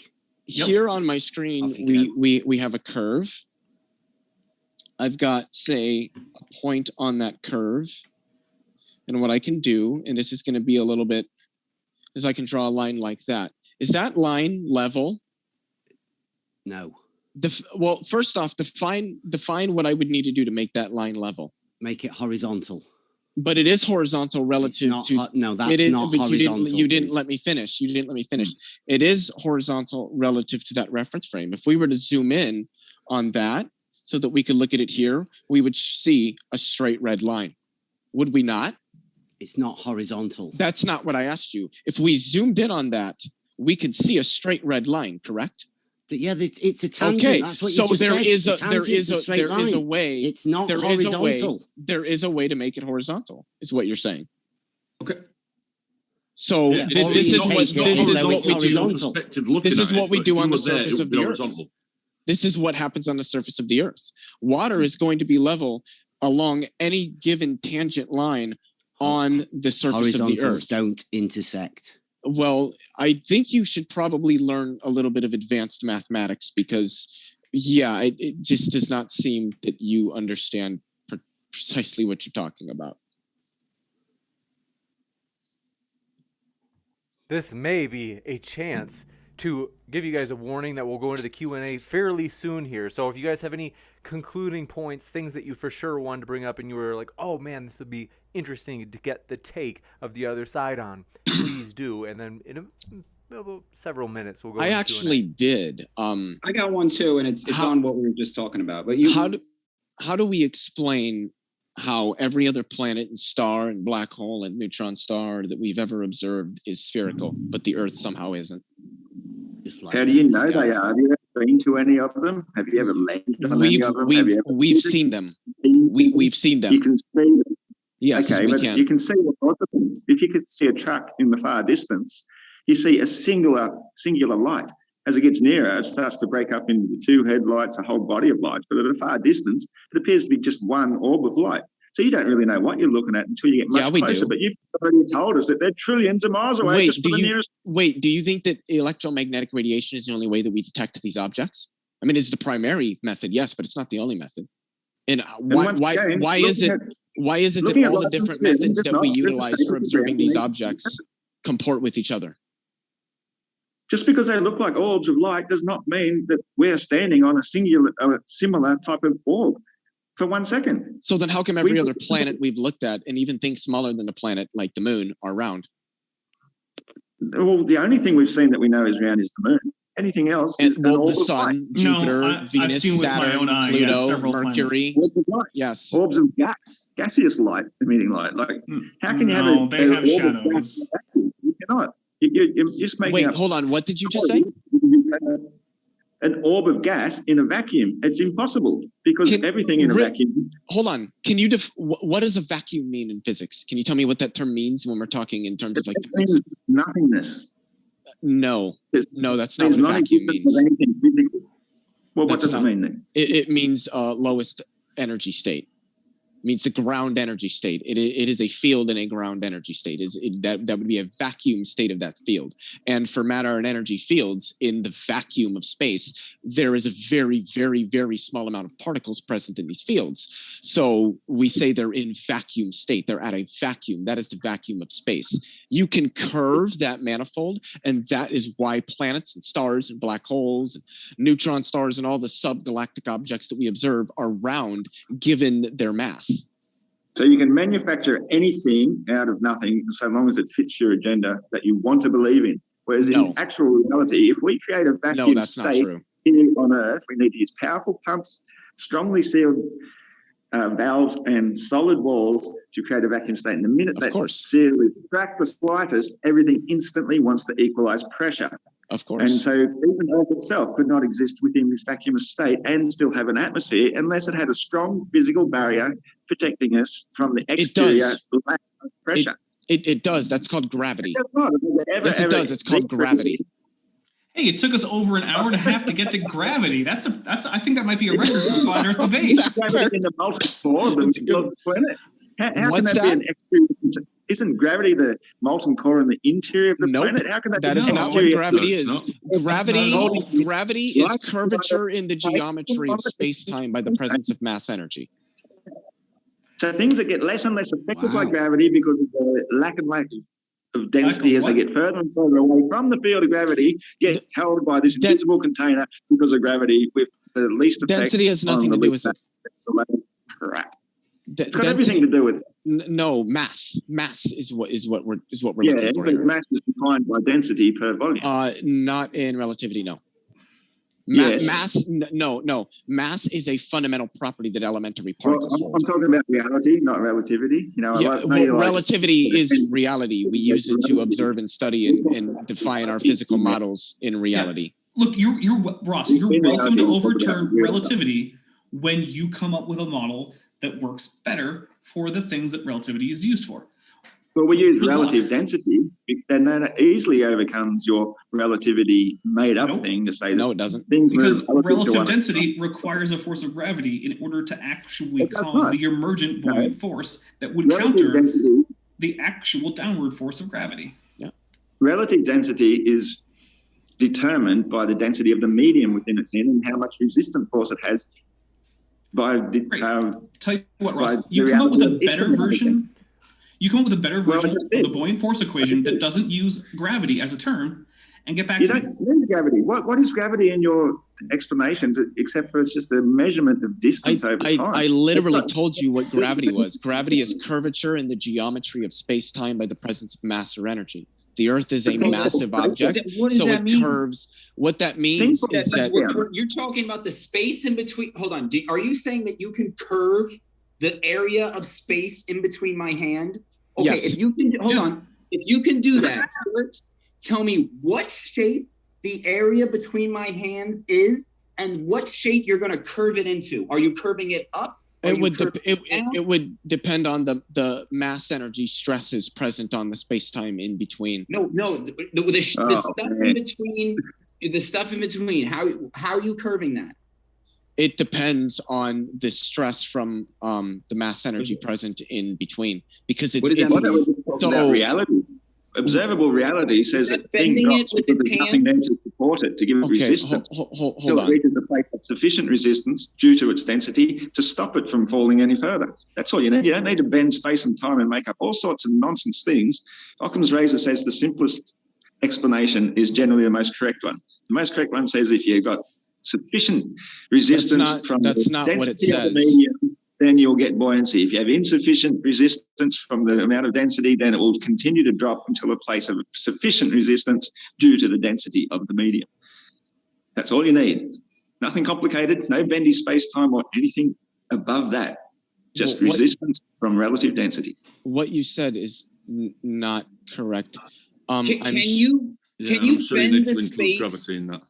If you measure a distance between my hands, can you bend that distance and make it shorter and longer? Yes, I can, but it depends on. So you're telling me you keep asking the question, but then you keep interrupting the answer I'm trying to give you. Well, because it's just so ridiculous. Well, no, how can you know that it's ridiculous when you haven't even heard the full answer, because you keep interrupting me every time I try to give it?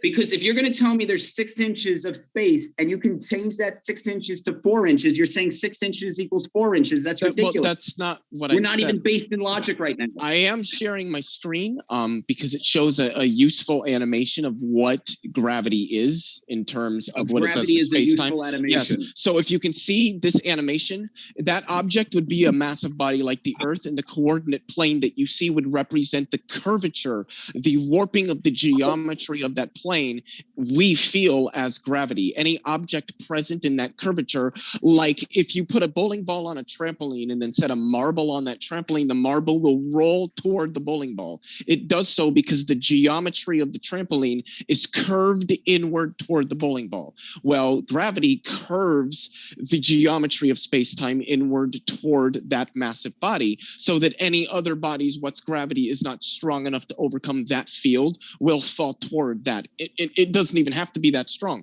The sun is consistently affected by all of the planets that orbit it. The sun consistently wobbles and precesses in its position due to the gravitational pull from all of the planets that orbit it. This animation you're seeing here, this is what gravity is.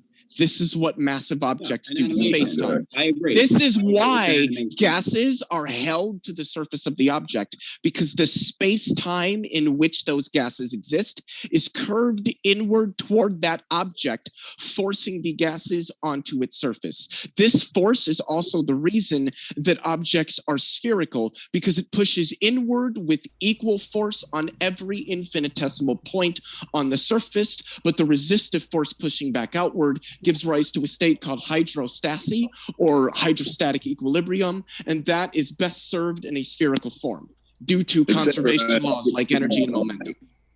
except for Earth, which is oblate. But your description of gravity just then destroys itself, because you said with the bowling ball and a marble on a trampoline, that would describe the moon being attracted to the Earth and smashing into the Earth and being stuck to the Earth permanently, not continuously walking for thousands and thousands of years as we hurtle through this. Wait, can I ask you a question?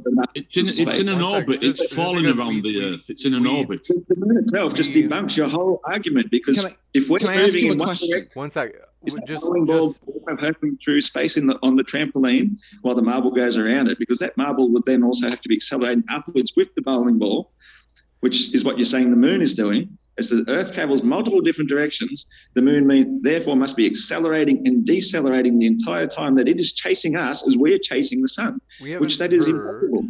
Can I respond to that really quickly? Because we haven't heard from Paul for a while, I do want to get to hear from Paul before we go into the Q&A. Well, I'm no expert on this, but my explanation for that would be the moon is a satellite. It is orbiting the Earth. It is falling around the Earth.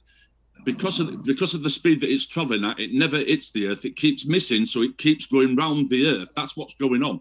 And what Leophilius just showed us there with that demonstration, I've never seen anything like that before, and that perfectly explains what is going on. And if you couldn't see what that model was telling you, then I'd give up. This is absolutely crazy. Yeah, but look, if the moon misses us just that one time, it's going to keep on going in a straight line. There's no reason. It's not, because the gravitational pull of the Earth is going to pull it down. To respond to what Ross said, I can make it like 15 seconds. We do want to jump into the Q&A, guys. I just because we do have a lot of questions already, so I do want to get through these. I promise you'll get a chance to potentially, we have so many questions, this topic may come up again, so in which you'd be able to get to jump in, because I know that also Right the Hand, am I pronouncing it right, also had his hand up, and so sorry to jump into it, but I want to say thank you for your questions, folks. Our guests are linked in the description. That's no matter whether you're listening via YouTube, Twitch, or the Modern Day Debate podcast. And by the way, if you haven't found us yet, pull out your phone, find your favorite podcast app, and find Modern Day Debate, as we have been excited that people apparently found it useful. So Sigma Any, thanks so much for your super chat. Says predict James will be on time. Ha, very funny. Bumpy Earth 420 says Globe's getting wrecked tonight, especially when the moderation isn't biased. The horizon is not the curve.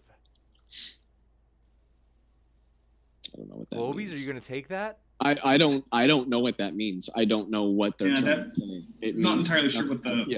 Yeah, I think that is to do with the horizon, is to do with your perspective. So the apparent horizon isn't the same as the geological horizon due to atmospheric refraction. So you never actually see the curve. You see the apparent curve. Gotcha. And Cider Here in reality, what we see Cider is what we Report, get. thanks. I hate to do this, but just because we have so many. On Cider atmosphere. Report says, how does the flat Earth side explain time zones?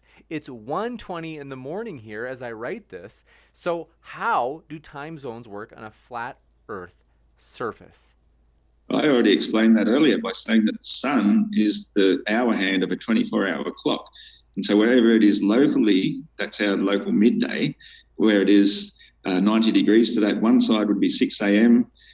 on one side and 6 p.m. on the other. And as it goes, and the direct opposite side of it would be 12 midnight. So as it moves around, that creates the time zones, which more or less match geographically. They are done to match nations and for political reasons and so on. Like China only has one time zone, but time zones are easily explained by the flat Earth surface basically being the face of a 24-hour clock. Gotcha. King024, I hate to do this, but we have so many questions. It says, it's all good. Go question ahead. for the flat Earth people. Please make a novel prediction using your understanding of the flat Earth model that can be used in real world scenarios to figure something or anything out.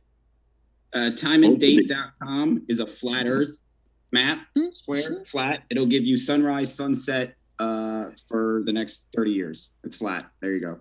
Juicy. Sigma Any, thank you for your question, said, Ross, did you get a chance to Google theodolite? Since our pre-debate debate, some research into professional measurement tools is in order before claiming to understand more about measurement than a geospatial engineer. I'd already explained how the theodolite works to him. It's simply a basic way of overcoming the limits of our human vision when we're looking into the far distance. When we look into the far distance, everything converges at eye level, which is what horizontal is all about. It's the video I uploaded due to that discussion before this debate started on my channel shows perfectly how it works. The theodolite simply shows how your elevation would actually appear at that far distance where the convergence point is, because we know we're higher than the water level beneath us. It just appears to come to eye level. The theodolite overcomes that visual limitation and shows you what your actual level would appear to be. Everything Gotcha. he said was wrong, completely I hate to wrong. do this, but I have to jump to the next one because we have so many questions. Cider and Port says Ross sounds like an Aussie, Aussie, that's right. Even if he isn't, my question is, Australia has their summer during the winter months. How is this possible on a flat Earth? Okay, well, I've also tried to explain that briefly in my introduction, and that's simply because the sun moves in a spiral around us, around the equator, and it moves upwards until June 22nd. That's the highest point. And so when it's furthest away from us, it appears to make a much smaller circle. So when it's further from us, then its direct light coming through the angle of our atmosphere after the firmament means that the light is diluted a lot more, so we get less heat. So that's why we're having winter, while the inner side has the direct light straight through to it, so it has summer. And as it spirals back down again, it appears to make a much bigger circle, which goes out to the Tropic of Capricorn. And then the light is coming through less atmosphere directly to us, so it gives us summer. And you'll notice that in the southern side, we have much longer and hotter summers than the inner side do. They have a much shorter, moderate one. Next up, But the sun changes speed then. King024, thank you for your question, said, watching a quote-unquote adult man pouring water over a little ball and shaking his head is quite possibly one of the saddest things I have witnessed. I can't remember who did that. Did anybody do that? I don't remember seeing that. That was right the hand, but I want to say, to be fair, I believe it was a fruit and not a ball. So let's get our criticism correct. It was a fruit. Right the hand. So sorry, buddy. Teasing is a love language, King024, Sigma Any says, Bev, are you the same Bev, in parentheses, on the level Bev, that attempted to challenge land surveyors on Reddit about how to make common measurements such as level? I asked them about my test. Well, it's a straight line proof test using water levels. In reality, using practical geometry, yeah. And the trolls hit us really hard. What you have on your board is incorrect, by the way. This one from Kang024 says, got that. Chris Gammon, good to see you, says, flat earthers. Fast jet with unlimited fuel flying straight at the sun will take you around the globe to where you began. The plane didn't turn. Explain that. The plane did turn, because if it's following the sun is going around the equator the whole time.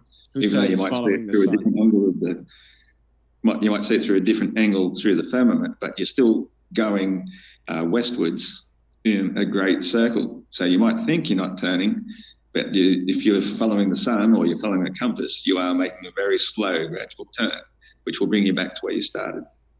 Gotcha. This one coming in from Kang024 says, the sun does not change angular size to an observer as it sets, so it's not moving away. Question for the flat earth people, please explain a sunset. Well, that's quite easy as well, because we are seeing the sun as a hotspot apparition through the firmament. Now, as I described the firmament as like a big sheet of ice above us, once it hits that sheet of ice, it's still going to create the same size apparition, regardless of how far away you are from it, It's just that as it gets further away, it's going to get lower and lower until convergence obscures it from your point of view, and then the light itself will no longer reach us, and so it goes dark, and that's what we call sunset. We have long drawn-out twilights as well, which you cannot possibly have on a globe Earth, because if the globe was spinning, as they say, at over 1,000 miles per hour, going the opposite direction away from the sun, the shadow of the Earth would instantly render you into darkness, and you would not have a long drawn-out twilight. You'd be instantly in the shadow. Question for Bev. They're coming after you, Bev. This is from Kang024, who says, are you familiar with non-rational B-splines? They are geometrical primitives used for making lots and lots of real-world things. Okay, yeah, all I do is the real basic stuff, just talking about basic horizontal and water levels. Gotcha. And Mark Reed says, Ross, you are Australian. Why can you not see the star Polaris from Australia? Why can't anyone in the UK or North America see the Southern Cross? As I already explained, distance makes things disappear. As you get further away from things, they appear to get lower and lower. The stars are not immune to that natural law of perspective. It's the same as if you move away from a mountain. That mountain will appear to get lower and lower until eventually it's obscured by the convergence point. The stars do the same thing. And basically the equator is the cutoff point from where you... What is that distance? Well, the equator is the distance where Polaris disappears from view. What is that, 4,000 miles from the North Pole? Yeah. That's not a large distance. It's about 5,500 because it's not the radius of the Earth, is it? It's greater. So, okay, so what you have is a post hoc justification that doesn't match observations. Okay, that's fine. Anyway, continue. I'm sorry to interrupt. Next one coming in from B-Ball for Life says, Bev, why do surveyors' manuals say geodetic surveys of large areas are affected by and must take into account the curvature of the Earth, location on the Earth, surface, and elevation above sea level? The elevation is measured from a horizontal base, from the datum on a vertical datum. And I think what he's talking about, they say over 100 square miles, I think. Any project over 100 square miles is where they take into geodetic. Anything under that would be classed as planar surveying, as are all the tools are planar surveyor tools. No, they take it into account when making bridges. Don't have to be over 100 miles. This one comes in from Decepticons Forever, who says, how do tides work on a flat Earth? Right the hand. Oh, yeah, that's an easy one. So my flat Earth is the Pac-Man, right? Probably heard of it, Pac-Man Earth. Things just go from one side to the other. I'm working on the portal, whatever. Why? So picture a wave. If you had a wave that just went across, the down part of the wave is your low tide. And then as the wave comes up, that's your high tide. So if you had a wave slowly moving across the flat Earth or the flat plane Earth, you would have high tide where the crest is and low tide where the valley What causes the waves? Bro, you're asking me like what causes the sun? I don't know. I can tell you what causes the sun, actually. Gravity and gaseous clouds. But what causes those waves? Gravity and gaseous clouds. Where did those waves come from? Did they just magically appear, or did something create them? And if so, well, what? Maybe the wave has something to do with the sun moving over the how would the sun cause the waves? How does space-time bending change? Ross wants to add some as well. Get high tide at night. Sometimes things, I already explained that. Let's hear from Ross. I have a very real explanation for why the tides exist on the planar Earth. And they are linked exactly to the moon. The moon is held aloft above it by a weak diamagnetic force, which as it revolves around us, it's a repelling force. You cannot pull water, but you can push water. Try using a straw above a glass of water and try to suck water in with the straw above the water, but then try blowing on it, you can easily repel water. So what the moon is doing by this weak force is actually pushing the oceans around in front of it. Now, as it goes around on a circuit, of course, it hits a coastline of a continent, and the water can go no further. That's the high tide, and then the water starts receding and going back. Water has a backwash effect. It's part of dynamics, fluid dynamics. And so as the water goes back again, it creates a secondary high tide back on the opposite shore from which it came. by which time the moon has made a full circle 24 hours, 50 minutes later, and starts repelling it forward again to create the next high tide back the other way again. So that's why we can get 2 high tides and 2 low tides every single day on the stationary planet Earth, but you cannot have 2 high tides and 2 low tides on the globe with one moon pulling the oceans in one direction. You get one massive high tide and one massissive low tide every 24 hours, 50 minutes. But this thoughts, matches Paul? the moon cycles 100%. We haven't heard from you for a while, Paul. No, I haven't got any thoughts. Dapper? This is the maddest thing I've ever taken part in. Dapper, are you still there? I am sorry. I was muted because there was a dog barking. So I will give Ross this. He at least actually answered the question, but again demonstrated a complete lack of understanding of the standard model which he's seeking to criticize, which in fact does account for the just over twice daily tide cycle, because the tide cycle doesn't take quite 24 hours. So yeah, it's just another example of the flat Earth side just failing to actually understand. Oh, sorry. Yeah, you're right. So it's just another example of the flat Earth side failing to actually understand the model they claim to be criticizing. So it's very frustrating. You have no explanation for the secondary high tide. We should jump into the next one. The Earth is pulled through the ocean for the second one. Gentlemen, we should jump into the next one. But John, can I give a response? They can make it quick, really quick. I hate Very to say quick. no, but we have a lot of questions. Want to say we appreciate your question, especially it is for you, Leo. Cider and Port says, for Leo, in your opinion, why is there a correlation between someone's opinion on the flatness of the Earth and this? Okay, gosh, looking for more serious questions. Leo, we'll give you a chance to respond since this wasn't a serious question. What did you want to say? So the reason that tides exist is because of the gravitational force that the moon exerts on the Earth. So I believe Ross is the name. He is right when he says that it is the moon. It is a result of the moon orbits the Earth slightly faster than the Earth rotates. And as the moon comes around the Earth, the ocean tides, and obviously I'm exaggerating, will move upward toward it due to the gravitational pull, and that results in what we call tides. And this is why other gravitational forces that can even actually physically stretch and move moons or other planets, like we see with some moons of Jupiter, this is why we call them tidal forces or tidal effects, because they result from gravity. You've got 2 moons in the one day, 2 tides, but there's only 1 moon. Where's the second high tide come from?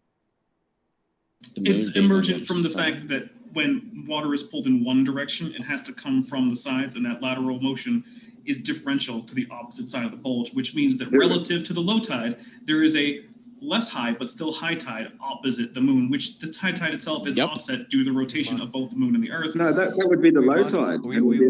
I know that's what you think, but that's not what the model is. We must go to the next one. John W. says, I love this channel. Respect to you, friends. Even if I do not agree, I love hearing ideas and knowledge. John W., thanks for your support, and you can find all of our guests' links in the description. And Titanicus Andronicus, thanks for your question, said, if equations are wizardry, then algebra is black magic. Great show. Thanks for that. And John W. says, globe Earth, but I may be ignorant. It just makes more sense. Love the debate. Thanks so much. Appreciate it, John W., for your support. The Crawdaddy says, I like flat earthers. Let's see. Okay. Hey, James. James, do you mind if I quickly address that first comment you made about the black magic sort of thing? Go ahead. Because it's quite ironic is that the globe depends 100% entirely upon this black magic, which they call dark force or dark energy, dark matter. And they say that it's 70% stronger than gravity itself. So first they invent gravity to make the world possible, but then to make the universe possible, to stop it all colliding into a singularity, they use this dark force or dark matter, which has never been seen, but they can tell that it exists because of their wizardry and formulas. Next up, B-Ball for Life says, the stars are 70 miles away? Wow. So the stars are closer to me than California, and I'm Hawaii? I think they're saying I'm in Hawaii. I don't know. But they say, are the stars closer to B-Ball for Life than California is? What I was saying is the apparition of the stars are 70 miles away. The true star might be any given distance above that we would never know, because the firmament is the place where we get the first reaction of the electrostimulation of these various things that create the energies that create light in the firmament. Then with the sun, of course, being the greatest of them all, and the stars, but they all appear in the firmament, which is why the ancients have always said that the stars and the sun are in the firmament, because that's, to all intents and purposes, where they appear to us, in it, whereas they could be any massive distance above it. John W. says, I am more interested in the awesome work of the middle guy on the whiteboard. Well, so it's been interesting to see the different gadgets and things on screen there. Mr. Wilford says, for the flat earthers, explain in particular, Write the Hand and Bev, why standard candles don't allow us to say starts are millions/billions of light years away. So is this guy's argument because there's candles that a star is 1 billion miles away? Wait, you don't know what the term standard candle means even? Oh, wow. So candlelight harsh, luminosity. Okay, harsh, so things have really luminosity. harsh. Bro, because I didn't hear what he said, bro. Chill out. So because something has a candlewatt power and we call the brightness candlewatt, that means something can be 1 trillion miles away. No, that's not what that is. No. All right, yeah, okay.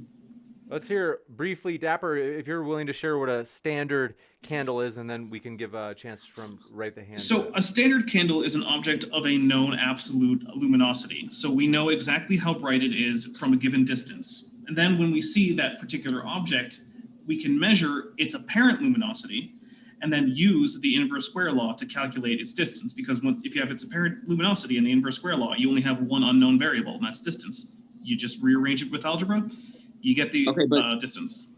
Yeah, so have you ever gotten right next to the sun and then walked 10 feet away from it and know what the brightness has nothing to do with what he just hold on. Let me just say. Or are you saying because a candle behaves like this, the sun, which doesn't sit Why are you stuck on candles? Hold on, bro. The sun, which doesn't sit on a desk burning wick, should behave like the candle. That's ridiculous. When you shoot the candle or any type of candle light, floating in the sky above me, then I'll believe that stars are millions of miles away, man. You're a Poe. I'll tell you what, have to be a Poe. Write the Hand. When you figure out a way for the sun to work differently that doesn't involve special pleading, let me know. You're saying every day we wake up and see a sunrise and a sunset, and you're going, how does that work?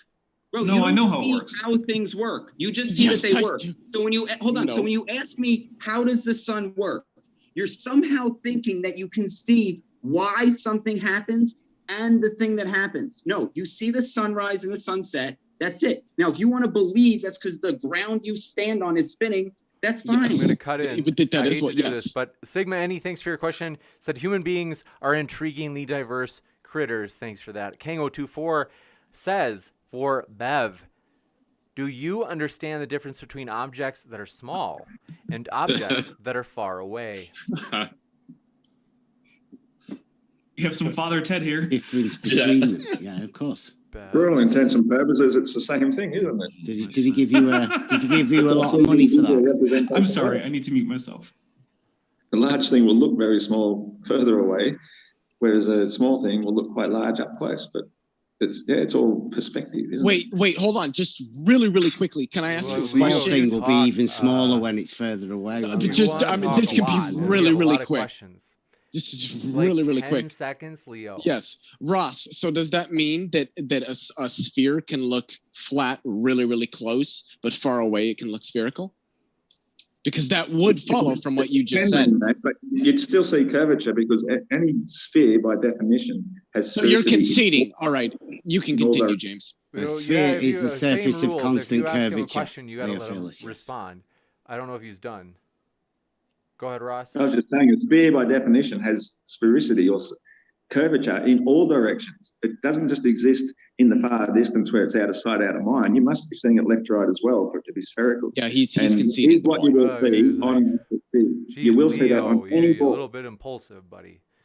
I hate to call you out for that, but jeez.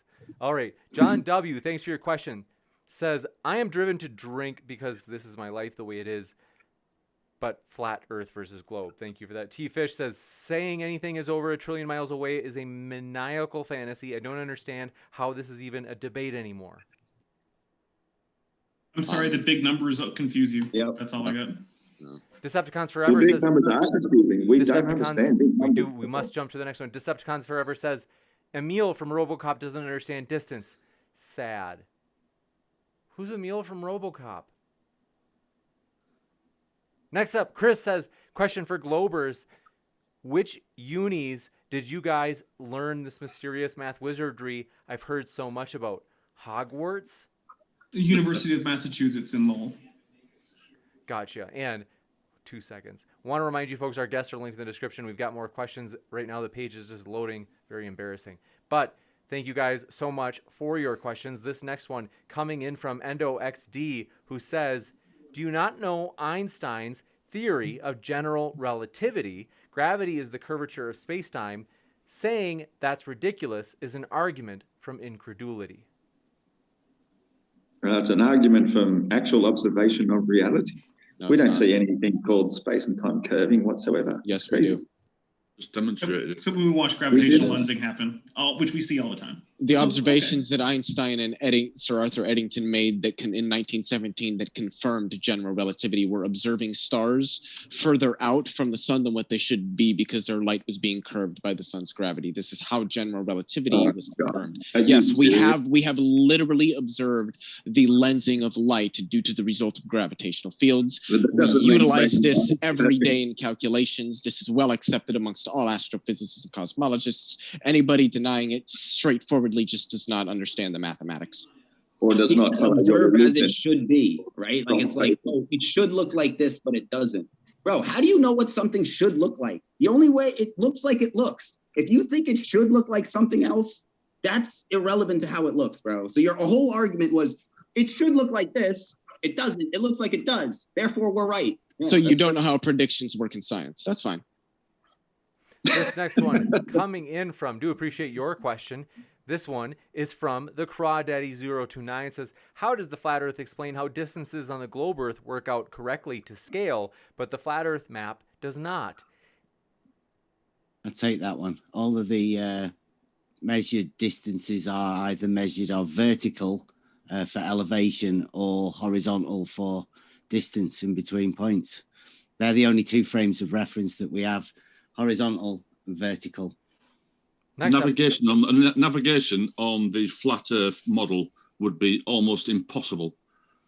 Next up, Matthew. Well, you can't measure distance across water, though, can you? That's the problem. Yes, You you can. can measure distance across water. You can estimate it by average Anyways, speed. continue. Jeez, we're talking about actual measurements, and you just let's No, you're continue. not. No. Anyway. Yeah, I was in the Navy. You can definitely measure your distance across You water. can't use an odometer in the water because you've got water currents, you've got all sorts of different things that can affect it. You work out average speed and estimate how far you've gone, or knots of miles, which is a rate of knots of a rope leaving the boat. Nautical miles? Knots, because Nautical it's knots miles? of a rope, and that will tell you speed by how fast the rope comes out the back of the boat before you have to wind it back in and start again. Yeah, nautical miles are done by latitude as opposed to real miles, which are done over land. Oh my God. Based on a globe. Paul. To the globe Earth. Based on using circular geometry around the center point to use for navigation. You've used latitude lines in ever-increasing circles around the middle point, which naturally then a nautical mile gets bigger and bigger the further outwards you go. Let's That's give true. because we That's true. haven't heard a ton from Paul. Paul, what were your thoughts on that? And then we're going to jump to the next question. I have no idea what he was talking about on the last bit. But yes, you can measure distance over water. Of course you can. Next up, Matthew Steele says, why has no flat earther ever taken just a single video from the edge of the earth? That's a ridiculous question because there is no edge of the earth. We believe it's infinite. It goes forever. But the limits of where we can reach is Antarctica, and there are thousands of videos of Antarctica showing a massive ice wall surrounding us. Juicy. Mark Reed, thank you for your question, says, so if we set up a vacuum chamber, Ross, and drop objects, they still drop to the floor at the same speed. Why would that happen? because the vacuum is the absolute lack of resistance. Whereas, if you dropped a feather in air, a feather has some amount of air resistance. So that's why it gets resisted on its way down. Whereas if you drop why does it fall down and not but go why up? do they fall down at the same speed? Exactly. Why does it go down and not up? They both lack resistance from the medium they're in. Yeah, but why do they fall down at the same speed? Well, they stop when they hit the floor. Without the resistance, what's dictating they fall down at the same speed? Could it be Newton's universal gravitational constant? You can call it whatever you like, but it's still the lack of resistance, an absolute lack of resistance. Which is defined by what? It falls by the fact of having mass in a place that has no mass to resist. In space-time? Yeah, curvature. Thank you. Yep. No, in a vacuum. Nothing to do with space-time or any curvature. It just falls straight down.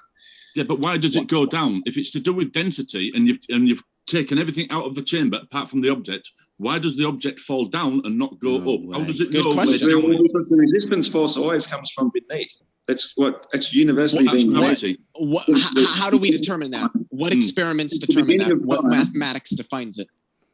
We don't need mathematics. You just need logical observation. Yes, you do. Look that everything comes to rest when something with sufficient density resists it from falling any further. How do you define your observations if you're not using mathematics? Do you realize how dependent physics is on math? Relative density, mate. Like relative density. Yeah, how do you mathematically define that?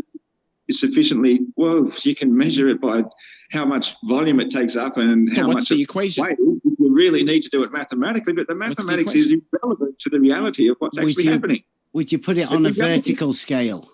Wait, you guys are saying mathematics is irrelevant in your physics. I mean, I'm not surprised by that, but if you understand what physics is, you'll know why mathematics is so important. Mathematical explanation for it. The mathematical explanation is irrelevant to why it does it. The mathematical explanation just explains what happens and the amount it happens, but it doesn't say why it happens is because there's no resistance beneath it to prevent it from happening. Yeah, so why does it fall down and not up? It's a vertical change, isn't it? So why is it vertically? That's your geometry. That's your mathematics. Why is it vertical in one direction but not the other? Why is it going one direction but not the other? Vertical is up and down, isn't it? Yes, but so why does it go down and not up? Because it's not a gas and it's not lighter than the medium it's in. But we pulled all the gas out. Pulled the gas out. Why does it go down? I appreciate your guys' gusto. Just that we have more questions. Sleepy Dan says, my glass of ice doesn't get heavier as it melts into a more dense liquid. Relative density is bunk and easily proven wrong. Well, that's ridiculous as well, because when the ice freezes, it expands. So it takes up more space, which is why it floats in water. But as it melts and becomes back to liquid state of water, it's still water. It doesn't increase in weight. It's still the exact same amount of water it began with. Next up, the Crawdaddy 029. This is a two-parter. He says, that's not Ocean's razor, but it's weird. I think they must have meant Occam's. That's not Occam's razor, but it's weird for you to say the simplest answer is the most likely correct. What's more likely? That there is a major world conspiracy? A project manager's nightmare of people keeping the flat earth a secret, or that the world is just a sphere? Well, that's the sphere is the manufactured thing, which we're all brought up from childhood to believe. So you've got no reason to disbelieve the adults who taught you as you grew up. It's only as you grow up and start to think for yourself that you start to question the dominant paradigm of what we're told is reality. As soon as you realize, hang on a second, it takes many of us many years before we start to question what we're told to believe in. We think we live on a ball. Of course we believe it because all authorities say so. But all of these authorities have been indoctrinated with the same stuff from their childhood as well. They've got no reason to question it. They never did. And if they did, they would become the laughing stock of their school or their college, whatever, and they get laughed out of society. They get treated as a pariah, as flat earthers often do. And so most people just go along to get along. They don't want to rock the boat. They want to keep their cruisy jobs or whatever it is, their happy income. Most politicians, they never considered it one way or the other. They just think, of course it's a globe news. That's what everybody believes. Everybody wants to be popular and, for what, to say the popular thing. You don't want to go against the grain. You just simply want to. Next. So this lie's been going for 2,000 years. It hasn't. Yes, it has. Yes, it has. You've been told it has. It's only been going for like 50 years, really. Shut like up. So 100 years ago, they didn't know that the Earth was a globe. So you're saying 100 years ago, they didn't know the Earth was a globe. The New York Times in the early 1900s of the flat Earth with the ice wall around. Do you think that the globe Earth has only existed for the last 50 years? How tall is the ice wall? Who cares about how tall it is? It varies. Well, I mean, if it exists, obviously we've been there by now. The question is, how long has this been going for? The debate has been raging since the beginning of time, really. So and most people you just said it's been only going on for 50 years. But since Hollywood took off, there hasn't been a debate. Studios start showing this image of the globe, and that same image is the same one that NASA showed us in the 70s or late 60s, whenever they took their first blue marble image. It matches the one that the Universal Studios was showing us since 1927. So they've known about. Let's be clear about one quick thing, though. There is not a debate. There hasn't been a debate for over 2,000 years. What there is fun little entertainment where people who clearly don't actually know the actual science or anything that they would need to criticize anything about science come on and pretend that they know things that are flatly contradicted by obvious observations. That's what we have here. This is theater. This isn't a debate. There hasn't been a debate for over 2,000 years. Like I said at the beginning, I'm not actually convinced that you believe it's flat. I'm not convinced you believe it's flat. We'll give you a really short response, Ross, because I don't want to gang up on you, but then we got to go to the next one. So I'm just saying that nobody was there 2,000 years ago to know whether or not there was a debate raging. We know there was a debate. People that were there. All the people writing histories. All right. And so we know that people were debating it. You got your Henry Rowbothams and so forth who were doing experiments that proving it's flat. And so this debate was raging. And the only reason it was ever considered settled was because NASA started faking images through a round window of a high altitude vehicle in the late 60s and said, this is a picture of Earth from space. That was when it was settled that we live on a blue ball in space. Mikey Riot says, James, you got to host Leo again. He's brilliant. He's good. That's nice. Your mom's in the chat, Leo. Okay. but seriously, I want to let you know, Leo and all of our guests are linked to the description. So, folks, do encourage you to check them out. We appreciate our guests. We're really glad to have them here. And so, Mr. Wilford, thanks for your question, says, why do you profit-based airlines will plot their flight paths in fuel-inefficient ways, like they're accounting for the curvature of the Earth? Why waste fuel on millions of flights versus just flying in a straight line? In other Very words, good question. Why do they, why do profit-based airlines fly as if there is curvature in the Earth when they could save a heck of a lot of money by not flying that way? Exactly. Just plot it on the flat Earth map and you'll see they're going in the straightest line possible. They're not matching the globe whatsoever. Yeah, but the lines are curved. Yeah, when you plot any commercial flight. When you plot it on the navigational chart, it's curved. Yeah, they're curved. They're geodesics. I mean, this isn't even hard to do. You can watch, in many current planes, you can watch where you are on a map of the Earth that is usually some kind of like Mercator-like projection, and you can watch your flight path curve, and you can also look out the window and notice that what you see out the window matches what you should be seeing based on your flight path, and it still works over land. If it were all over water, it would be hard to check, but it all lines up. So really all you need to do to prove the Earth is a globe is take a flight of any great distance over land. And watch the television screen in front of you. No, watch that, and then also look outside and then double check the map. You can also even have people stationed on the ground if you want to coordinate to spot your actual plane, because there are plane tracking apps. And you can say, hey, look, that's actually the plane. I think we should let the pilot give a comment. We do have a pilot.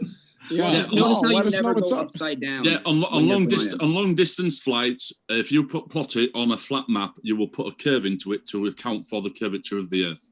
On a short distance that I fly, I don't bother with that because I'm only doing 60 miles. But if any great distance, you include the curve for exactly what was said in the question, to save on fuel and to save on distance. Yes. So if you fly like 2,000 miles, you're going to start here and then you're going to be directly under yourself.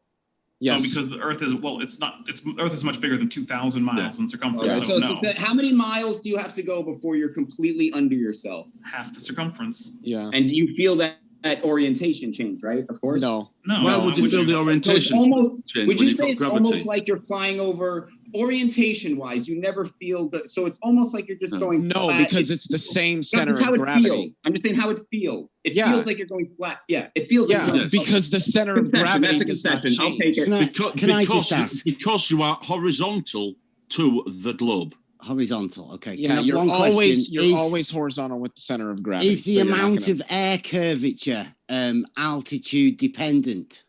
What do you mean? Is the what? What do you mean by air amount of curvature in the atmosphere? Yeah, is that altitude dependent? Yeah, I mean, the higher up you go, the larger the diameter is going to be. What about the spin of the Earth beneath you? How do you account for that if it goes twice the speed of the aeroplane? Because the atmosphere is traveling with the globe at the same time. Exactly. It's all moving at the same time. Remember your whole thing about how you can't measure distance because of relative motion of the Earth and the. So Ross, stationary is going 1,000 miles per hour. No. The atmosphere doesn't turn at 1,000 miles per hour. It turns relative to the speed given your position on the surface of the Earth. Because the closer to the poles you go from the equator, the lower the surface velocity of the rotation of the Earth is. This is why when we talk about the rotation of the Earth, the most accurate measurement is to say that it rotates at a rate of 3 degrees per hour, 15 degrees per hour. Well, what is wind? Wind is local motion. Yeah, it's local motion of the wind relative to the surface of that area that is generally driven by differences in pressure, gradients and energy from the sun. Yes, caused by the warm air currents. Yeah. But you just said the whole atmosphere is moving with the Earth, and yet the atmosphere as a whole, on average, in relation. Wait, hold on, Ross. Inside that, it's fluid. Ross, have you ever been looking at a river or a creek flowing, and you'll notice that there are places where the river might start to circle or swirl or anything? There's backward motion in that river, but the river is still generally flowing in one direction. Same basic principle. The atmosphere of the Earth is very turbulent. It generally moves with the Earth, but there are points in it and areas in it where it's still rotating with the Earth, but that atmosphere is moving relative to the gradients in the pressure. The ground beneath the river isn't moving with the river. The river is moving independent. The river is moving independent of the ground. The ground isn't moving with the river. I wasn't talking about the ground. I want to give Leo a chance to respond, and then we got to go to the next one. The ground is moving with the atmosphere. And so you're comparing the atmosphere to a river above a stationary ground and saying that the ground... using the river to explain what was going on. It wasn't comparing the two together. It was using the river to explain what you can see. I was using the concept of a river flowing, and then if you put a rock in the middle of the river, it might cause some swirling to occur, but the river is still moving in the same general direction. It's the same thing with our atmosphere. There's turbulence. Well, let's let Leo finish. I promise we'll come right back to you, Ross. Just like the ground is stationary. I'm not talking about the ground is not relevant here. It is relevant. Not the example I gave. I don't know how often you floated a river, but I've done it a lot. There's rocks and differences and everything like that can cause the river, although it's flowing in one direction, there can be points where it swirls or points where it flows backward and then comes back around. That's called turbulence. We have that in Earth's atmosphere, despite the fact that it rotates, because the friction of the surface of the Earth on the atmosphere over the billions of years that the Earth has been rotating will begin to drag on the atmosphere and cause the atmosphere to rotate with it. You have to bring in the billions of years, don't you, to say that this is why the atmosphere moves with the Earth. We know that the Earth has existed for billions of years. So, I mean, the water is flowing through the river banks. And so the wind is moving independent of the Earth. It's not moving with the Earth. The Earth is like the river banks. The wind is moving independently. Because if you're saying that the wind is also moving at 1,000 miles per hour with the Earth. Can I just get a quick one in here, Ross, please? Leo, would that make because the air's curvature, would that mean the curvature of the water level would also be elevation dependent? I want to let Leo answer, then we have to go to the next question. If you're talking about the relative angle on a sphere, when you move from the center out to the full circumference, the angle of two lines defining those points will increase. So you could say that theta, your angle, will increase. If that's what you mean, then yes. No, if not, we have to go further. The amount of curvature of the water. We must go to the next one. I hate to do that, but the Crawdaddy 029 says, how does the flat earther side explain that when you go south, and get to Antarctica and turn left to follow it, you make all right turns around it. I'm the only person confused by I would that. like to know if he's done that. Has he done that traveling trip to confirm that's what happens, or is he just going on his model in his head? Next up, Magellan says, Flat Earthers, why does celestial navigation require spherical trigonometry to get a position fix? It doesn't. Yes, it does. Triangulation has to be done through a triangle. If you don't use a triangle, you can't triangulate. So you don't know what spherical geometry is. You have or that azimuthal angle. Leo, that's been pretty clear for a while. I mean, it has. That's not celestial navigation. That's using Magellan. Tower navigation via GPS. You got 2 or more towers, you can pinpoint your position because the towers are fixed. While you're moving, it will tell you where you are. Paul, is this true? GPS are on towers. So explain how you can get GPS signal then in the middle of the ocean.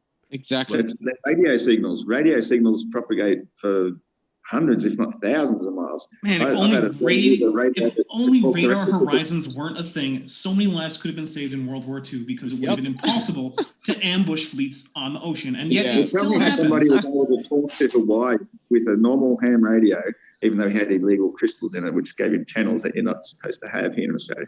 He was able to that'd be the radios that you bounce off the atmosphere to go across the curve. Yeah. I used to do that myself. It's funny how you can't always do that because it's dependent on atmospheric conditions. Yeah, exactly. It's dependent on what the atmosphere is doing at the time. You get the ionosphere, which you can bounce the radio signal off it so you can go a further distance. I used to do it 20 years ago. Decreasing density of anything. There's more nothingness than anything. Your gravity works in the first place. The stronger the gravity pull is, then the more dense the air gets lower down. Hence, we have the air pressure gradient according to gravity, which we just call it the volume of it and the amount of it pressing down on you. But if you're getting up to the ionosphere, you're talking about nothing. But if it was an actual firmament, you could actually bounce something off it like radio waves. You do bounce stuff off the ionosphere. That's exactly so Ross doesn't know how electromagnetic radiation works. Says, thanks for your question. Can Bev explain how right line geometry defines the Euclidean 3 space of our world? Yeah, easily. Thanks, Clary. The right lines are the 2 right lines that make a right angle. They are a horizontal plane and a vertical. Those 2 reference frames are the reference frames that we use in reality all the time. We use a tool called a level to establish a horizontal, and then we measure vertical change. That vertical change from that horizontal is elevation change. I mean, that's how it works in reality. Gotcha. Next up, this one is that horizontal? I can't see. I can't. Oh, there it is. Now we can. What? The line on the top of the circle I've done, is that horizontal? Put a level on it, yeah. Yeah. Is that horizontal? Nah, that looks it is if you're on the globe. It's not. Yeah. It is if the center of gravity is the center of the horizontals don't turn into verticals. They just don't. It's horizontal to the globe. We must jump into the next one. Matthew Steele says, Leo, are you familiar with cat earth theory? If the earth were flat, cats would push everything off of it. Yeah. That's funny. Yes, I am familiar with that. By the way, cats don't like water, so they're not going to swim all the way to Antarctica. And it's a little bit too cold. Cats would become icicles in no time at all. Anyway, I was going to also say, Leo, I'm sincerely sorry I was so rude to you earlier. I feel seriously... You were rude to me? I was, yes, and I'm sorry for that. So I do apologize for getting a little snippy, and I was a little... It's all good. Yeah, I don't remember that, but it's okay. Thanks for your short memory. So thank you. And, but yes, we do appreciate our guest folks, and so if I am ever a little bit cranky as a moderator, forgive me. We do appreciate them a lot, and they are linked in the description. Also, Dapper Dino has an after show, which is pinned to the top of the chat as well. And I will be sending the link to join that in the same email chain that we're all in. So any of the panel members are able to, if they want to. I realize it's very late in some places, so I get it if you might not want to, but it will be an option. And the Crawdaddy. Well, already. Midday. The Crawdaddy 029 says, how do flat earthers explain that there are flat earthers all around the globe? Okay. That meme. I'm Yeah, they need to do a curious global tour. You guys have Flat Earth Aussie, Kent Hovind, he loves this meme. I don't know if you know this, but Kent Hovind, he's not a flat earther, and he loves showing this meme of apparently a flat earther who posted on Facebook, join the Flat Earth Club, we've got clubs all around the globe.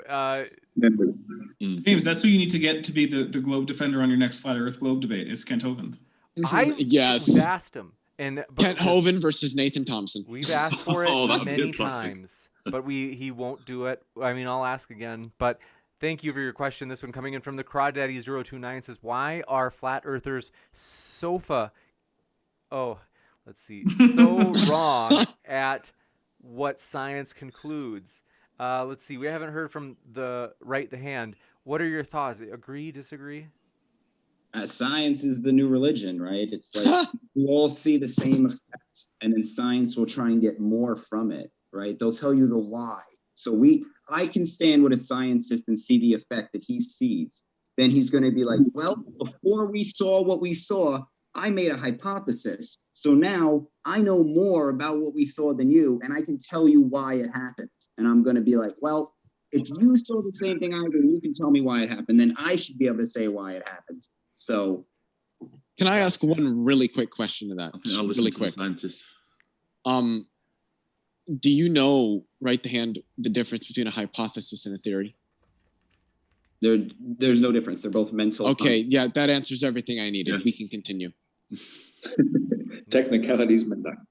I like Flat Earth Rossi or Aussie. Are you having a brewski out there? It looks comfy, buddy. Bloody oath, mate. An excellent question. Sigma Eni says, for the flat earthers, what would happen if we clip the string that tethers the sun to the great central axis? You don't believe that, do you? It'd fly off into space. Okay. Brian Williamson says, I'll fight anybody here. Thank you, Brian. Did I miss any? Let me just check if there are any last ones. We do have another one. This one comes in from Mr. Wilford. Thanks for your question. Said, why did we can't say this word on stream, NAZIS. Oh, the National Socialists? That's right. Have to account for the curve of the Earth when using the Gustav railway gun. Right the hand. I mean, you're asking. So because the Nazis might have used the gun. Oh, there he goes. Use the word. That's all right. Just answer the question.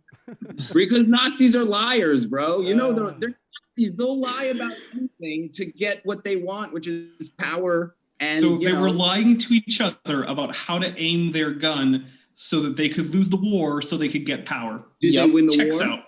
Did they win? That checks out. No, is it because they were lying to themselves about how to fire their guns? Is that really the claim you're going with? Is it the Germans hated everything, including themselves, so much that they lied to themselves about how to aim a gun from a train? What I'm saying is they thought the Earth was a sphere. They lost the war because they couldn't aim right. So all the Allied artillerymen were not taking it into account. Is that what we're going with? They would have won the war if they would have taken this into account, and they wouldn't have been missing, and they wouldn't have lost. So maybe if they knew the Earth was flat and they didn't account for curvature, they would have had more direct hits. Well, in the inevitable flat versus globe Earth civil war, good luck with the aiming tables for your artillery, guys. Yes. Next up. The Germans actually found the escape route underneath Antarctica with their U-boats, and so after they had won, they decided to just concede escape and leave it to the evil allies who think they won when they actually lost. Right. I said too much. Right. Next up, this one coming in from Kris says, no, radio is bounced off the firmament. Duh. Oh, that's a good point. No, Leo, we just lost. Let's pack it up. Yeah. Oh, shit. I don't know what to say to that. Brian, but on a serious note, learn how electromagnetic radiation works. Brian Learn Williams. how to make that radiation works. Okay.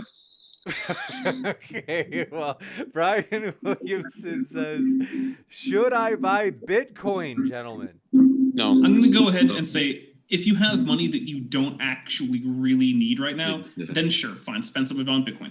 But never put more into something as volatile as Bitcoin than you can afford to lose. Treat it like a casino with, granted, slightly better, well, a lot better odds than most casinos, but still treat it like you're going to the casino.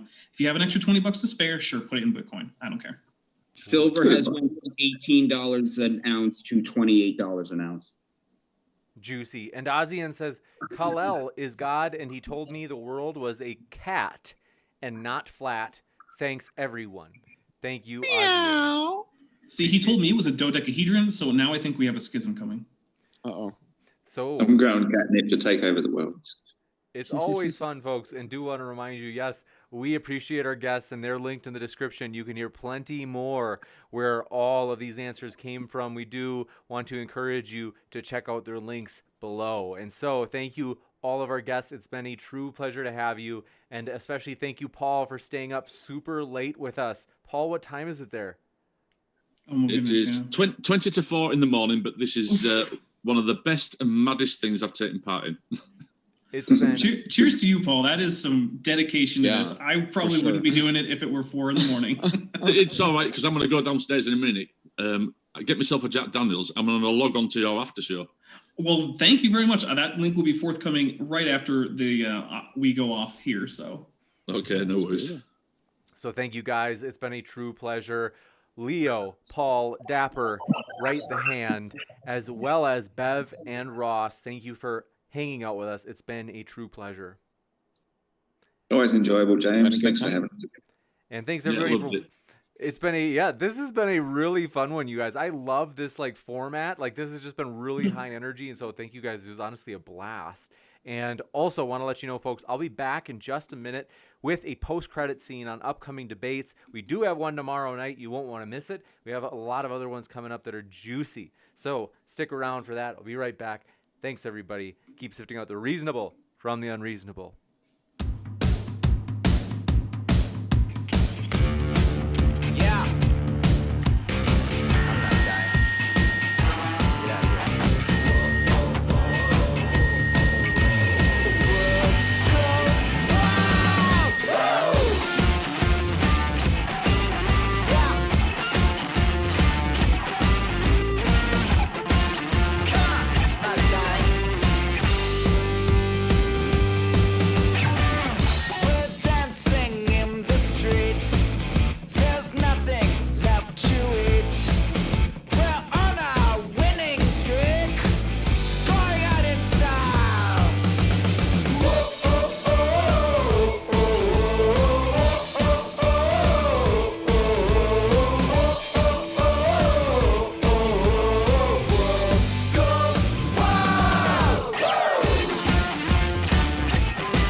Ladies and gentlemen, that was a blast. Thank you guys so much. I really enjoyed that. You guys, that was seriously really fun. Thanks for hanging out with us at Modern Day Debate. We appreciate you guys. Thanks so much. I love getting to say hello and just hang out with you guys at the end here. This is always fun for me. So saying hello to you in chat. Planet X, glad you made it. Fernando, we were glad you were here. Freddie Fastfinger, thanks for coming by, who says invest in gold. It's the only true currency.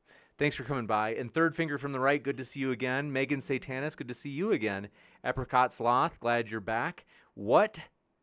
Glad you're back. And Kemet, good to see you again. Mark Reed, glad you made it. Thanks for being with us. And Mind Onion, thanks for coming by again. Long-time viewer, Mind Onion, you've been hanging out here a long time. It's like, were you all the way back when we used to be called Modern Day Hysteria? But yes, Spretchen, C. Globe Tardia, thank you for hanging out with us. We're glad you're here. And Nate Cross, glad you're here. Fox Sushi, hello, my friend. Joker's Wild, good to see you again. Kirk Wilson, thanks for coming by. Trolling for Truth, glad you're here. John Pelosi, glad you're back, friend. Albert Bitcoin, Robert Page, and John Guzidik, thank you for being with us.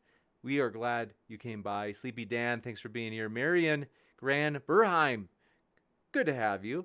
And Patrick Vaughn, thanks for coming by.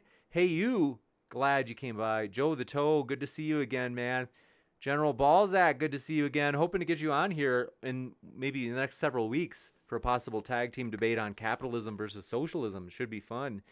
And Mariko Mudd, glad you're here. Helioskeptic, thanks for coming by. Said it went better than I thought. Oh, I'm glad to hear that. Lambie, I was awesome. I loved it. It was a great event. Lambie, good to see you. BV, thanks for coming by. Fox Sushi, John W, thanks for being with us. And let's see here. I'm catching up with chat. Thank you guys. It's always fun though. Known Universe, we're glad you're here. And Billy Blue Heron, good to see you again. Says, personally, I love this channel. I'm sorry for trolling the comment section so often, but seriously, I think the elevated debates are the best. Flat Earth, not so much. Well, we're glad you're here. And Human Girl, good to see you.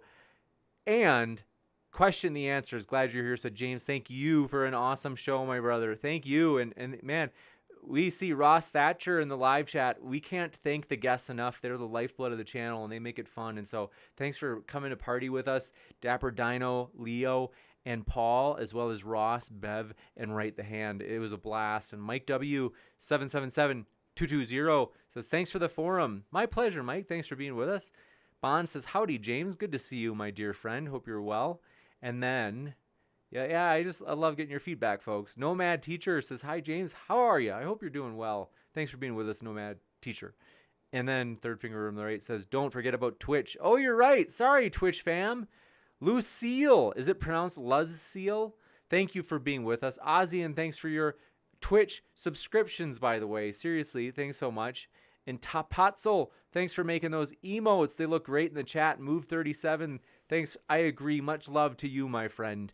And yeah, those emotes look legit. I love them. So Mystic Warrior 1137, thanks for coming by. Says, Flat Earth debates are always the best. Great show, James. Thanks so much. That means a lot. I'm glad you liked it. Kai Reason says, racists are plagued with the same ego struggles as flat earthers. Sorry, I didn't mean to take a side. I try not to read those, but I just sometimes I read something without like processing what it's actually saying. So, but yes, B Badass says, sorry, I never got to chat much, but I always listen. My job is caretaking an elderly client. Oh, that's cool. Well, that's a noble job. That's really cool. So good for you. And Billy Wool, glad you're here.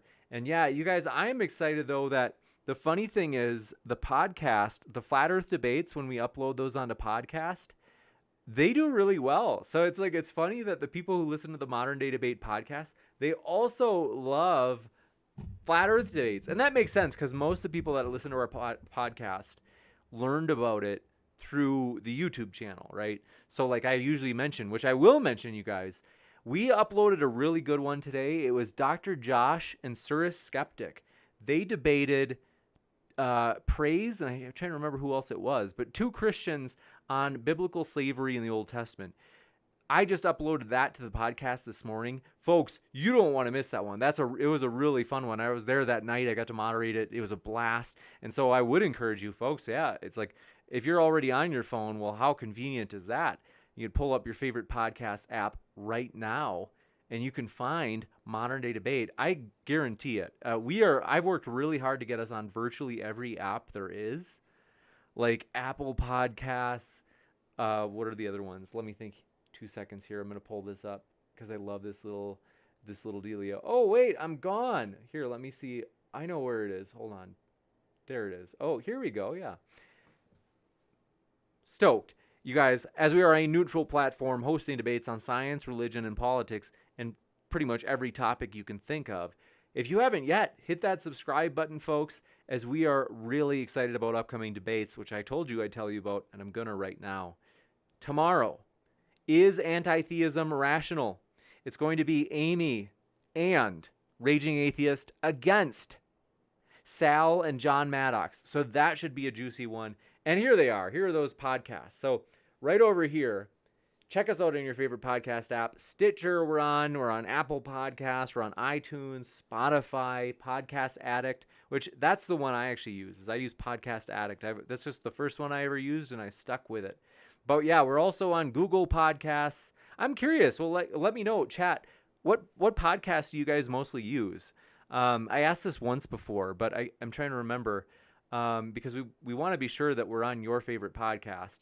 And so if we somehow aren't, let me know, because we really do try to work hard. And so I've been so encouraged, though. Like I said, people are like, oh, it's great for when I'm cleaning. I'm like, doing workouts, I'm taking a walk.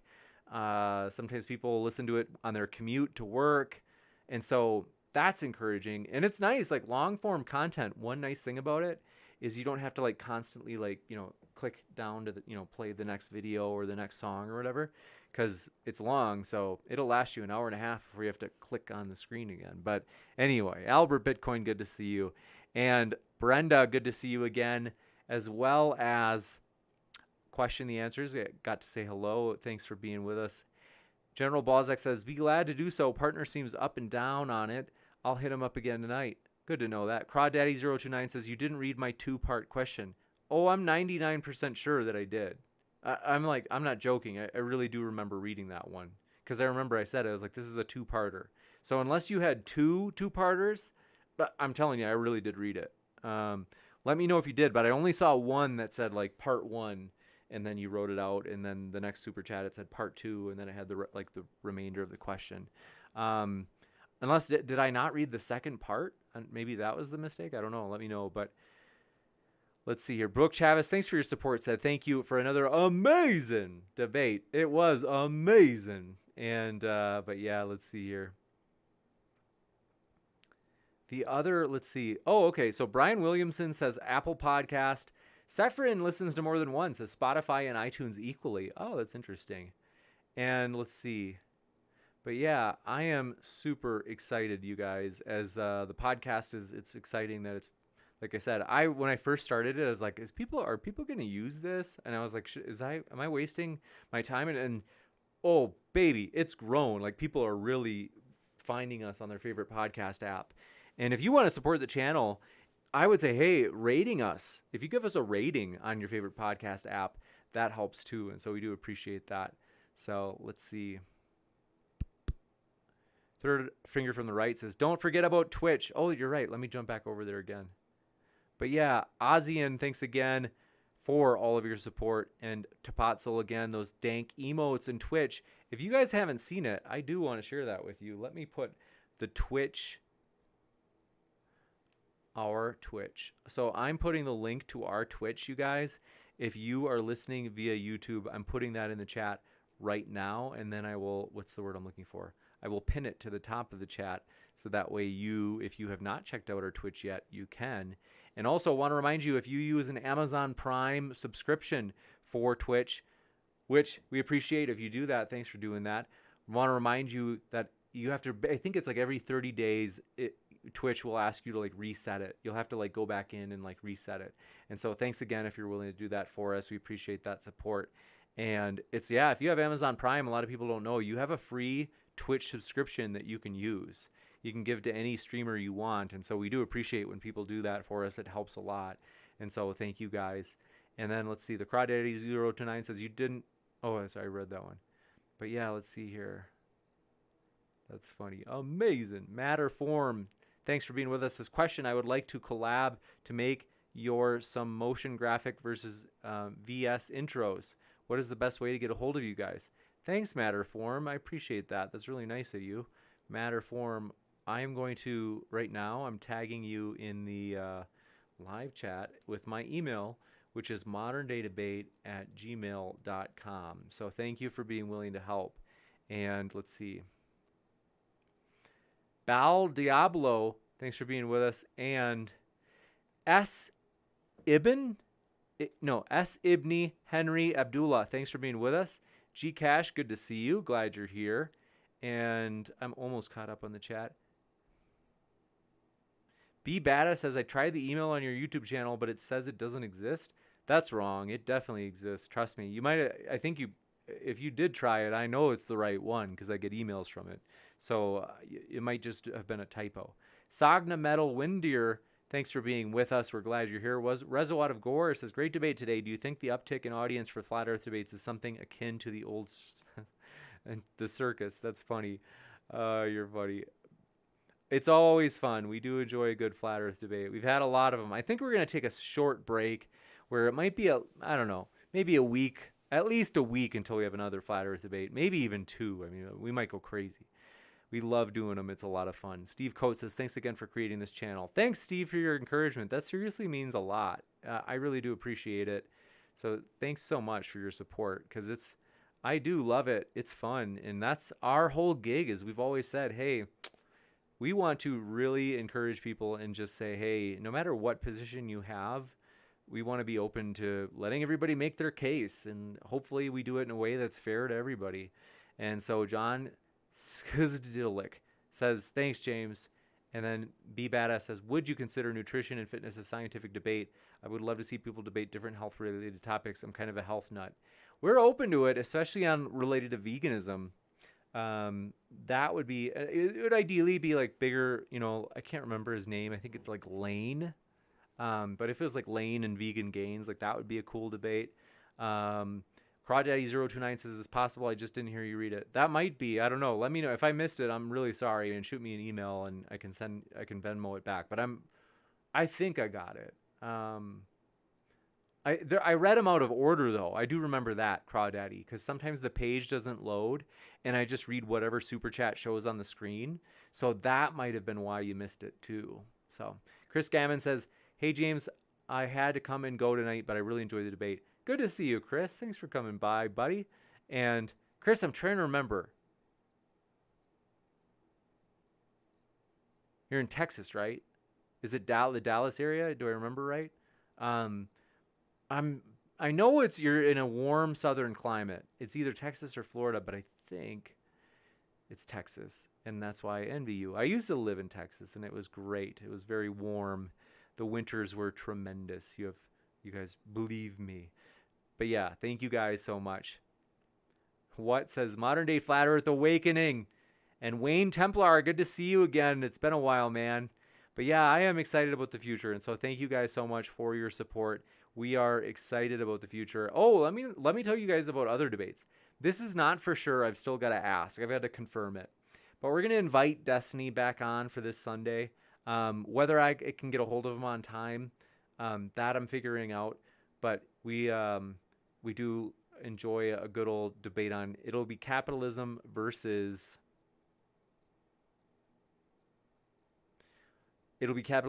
Marxism, potentially, if we get to host that. And so also, though, you guys, I think it's next Monday, we might have Kent Hovind back on.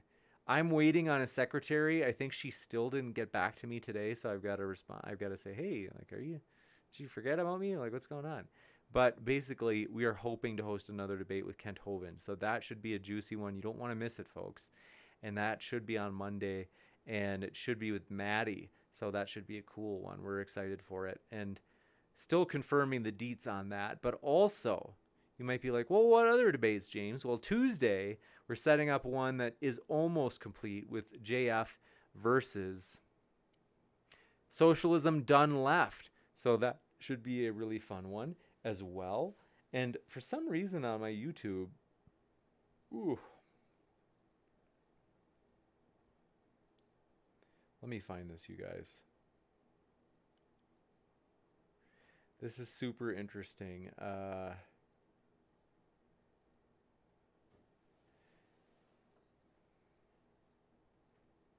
Oh, there's the Twitch chat. I can see the Twitch chat.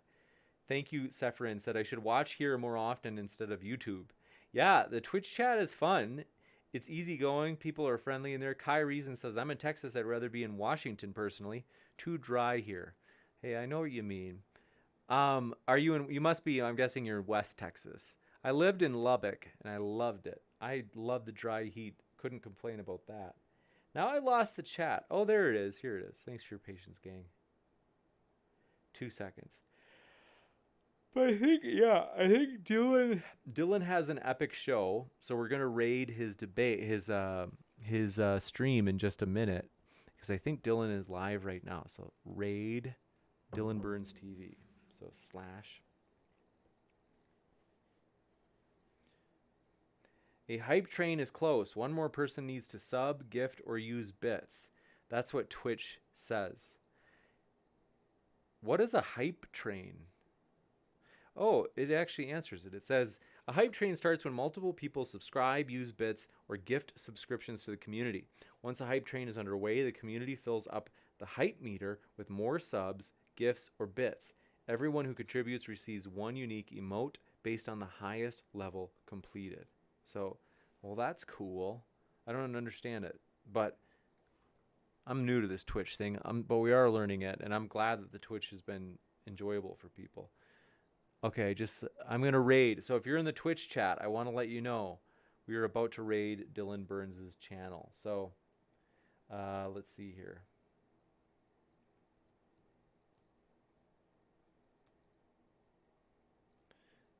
So I am about to jump over there. Dylan Burns has an epic debate tonight, and so it'll have Vosh and the crew. They're debating, and they've got a lot of people over there. So you guys, you don't want to miss it. It's going to be epic. And so I am doing that right now. You ready? Here we go.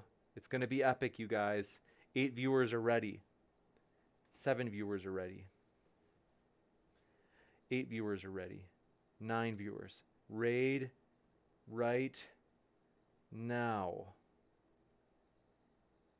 So yeah, we're pumped. We hope it's fun over there, as we always enjoy good old Dylan.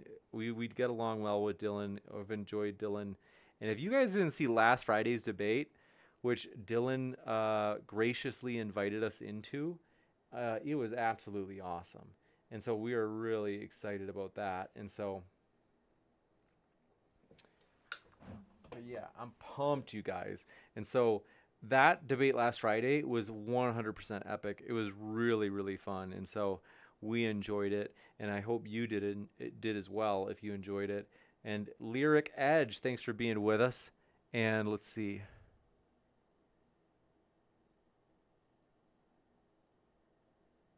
Heat Shield, good to see you. Glad you were here. And so thanks, everybody. I love you guys. Seriously, it's always fun. Human Girl, thanks for those hearts. Always so kind. But yeah, you guys, seriously, we love you guys. Is there anything I can do to make your day better? Let me know. We really do. We hope that this is a fun time here. We hope it's a fun community.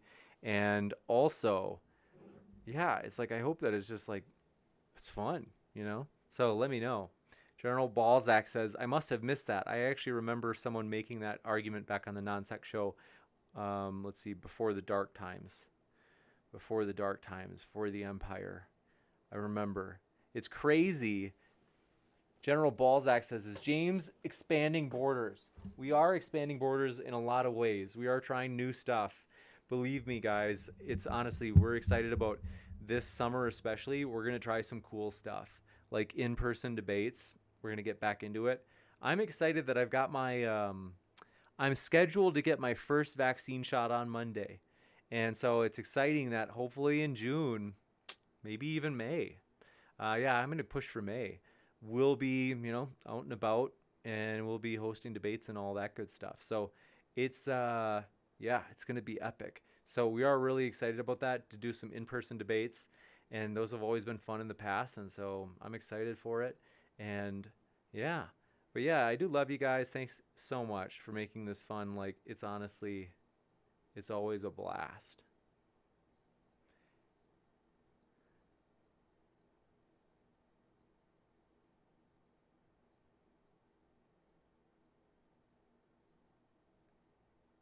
So thank you, guys. Keep sifting out the reasonable from the unreasonable. We hope you have a great rest of your night. Top Hot 2, thanks for your super chat. Says a hype train is when lots of people on a channel subscribe or give bits in a short time. You can then get special things from Twitch for adding more. Oh, well, that's okay. Gotcha. Well, that's cool. I'm excited that we're close to getting one today, and so someday. That's cool. And so, yeah, we are pumped, though, for the future, you guys.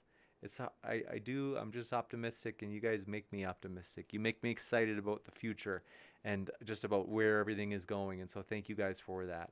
Brooke Chavez says, y'all have a wonderful night and hit that like. Yeah, thanks. Totally appreciate it, you guys. Please do hit that like. And I am excited that, yes, we have plenty of flat earth debates on the podcast, though, which is really cool. And so hopefully that's useful. We hope you enjoy it.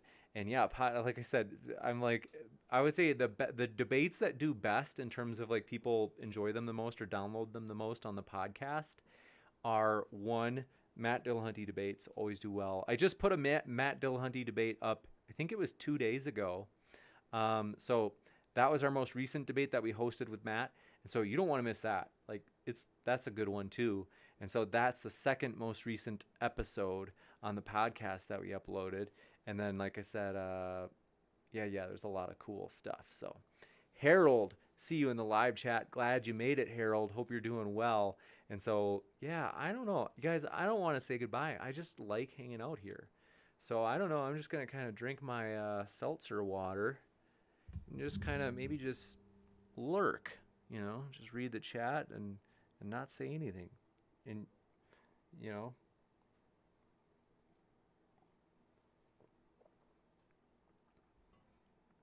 John Smith, glad you made it, man. Thanks for coming by.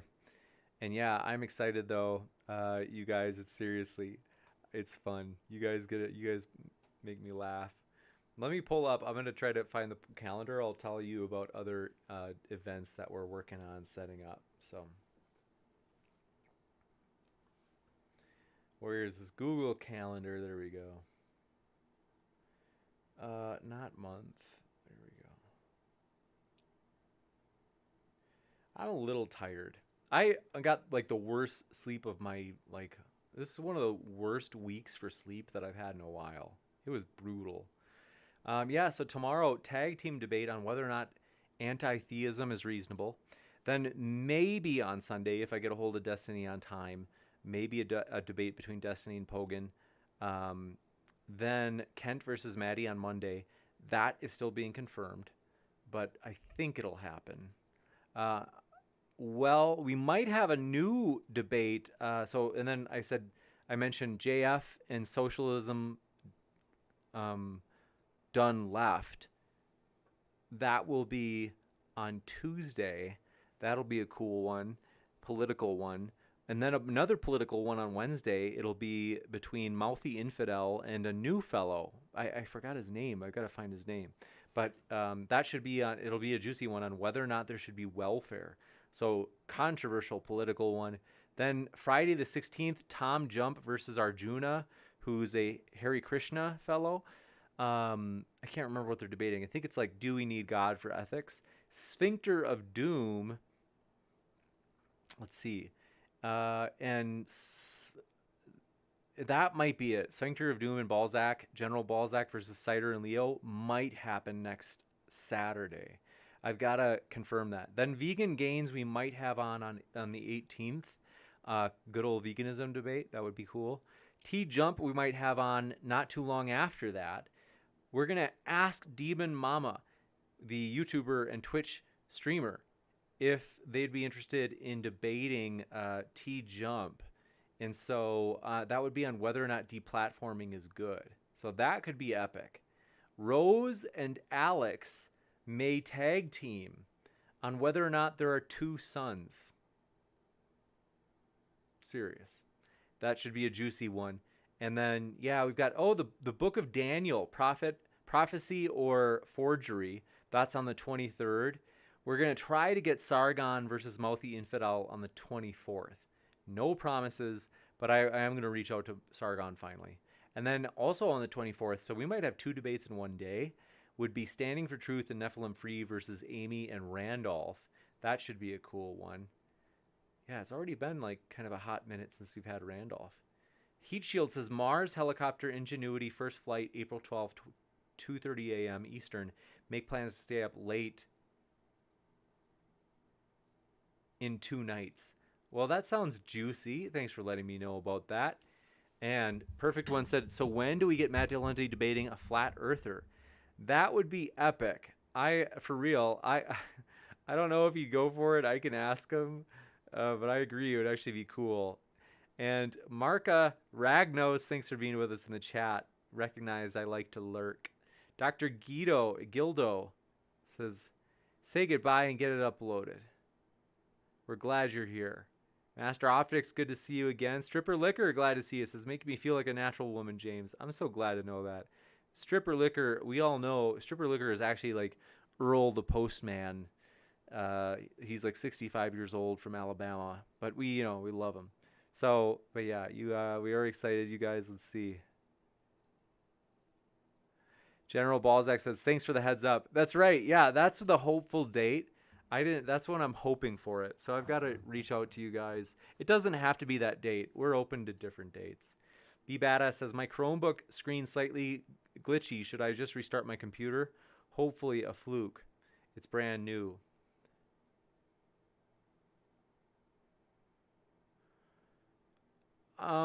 Yeah, I mean, I would try restarting it. If anything's, I don't know. I wish I was a computer person. I'm actually not very good at computers. John Smith says, have you considered either of the following debate topics? STEM versus STEAM, putting arts in STEM, and does the Abrahamic devil exist? Never heard of those or considered them, but I'm open depending on who is in the debate. So thanks for asking about that. That's interesting for sure. And then Top Hot 2 says, might have to be on your toes for Demon Mama. Yes, it could be a juicy, controversial one. We'll see how it goes. And Joker's Wild said, Sargon of Akkad, good luck with that, James. Well, we have had Sargon on like 3 or 4 times. So we had Sargon versus Brenton, Sargon versus Vosh, and I think we had him on one other time maybe. So yeah, we are like, it's possible. Frankly though, I think it is. I'm not sure. I don't know. I feel like I asked him once before, but I don't know if I did. I can't remember. But yes, we are excited, and so thanks everybody. Sigma says, I'm back for the last bit. Did I miss story time? We didn't tell any stories. I was just talking about future debates. So I should go though. I need to get some sleep. So thank you guys. Thanks for all your love and support. Seriously, you guys make this channel fun. You guys make it epic. Thanks for all your ideas. Thanks for all the support, like the likes and the shares and all just the grassroots stuff. Like that really does help. And so thank you guys so much for everything. I'm pumped about the future because of you. So thank you guys. And I hope that you really do have a great rest of your night. I love you guys. And General Balzac says, no, that's fine. Much more time than the 24 hours I had the last few times. I know you're busy as I have been. Next weekend works great for me. Thanks, General Balzac, for your willingness, your cooperativeness, and it'd be exciting and fun. So thank you guys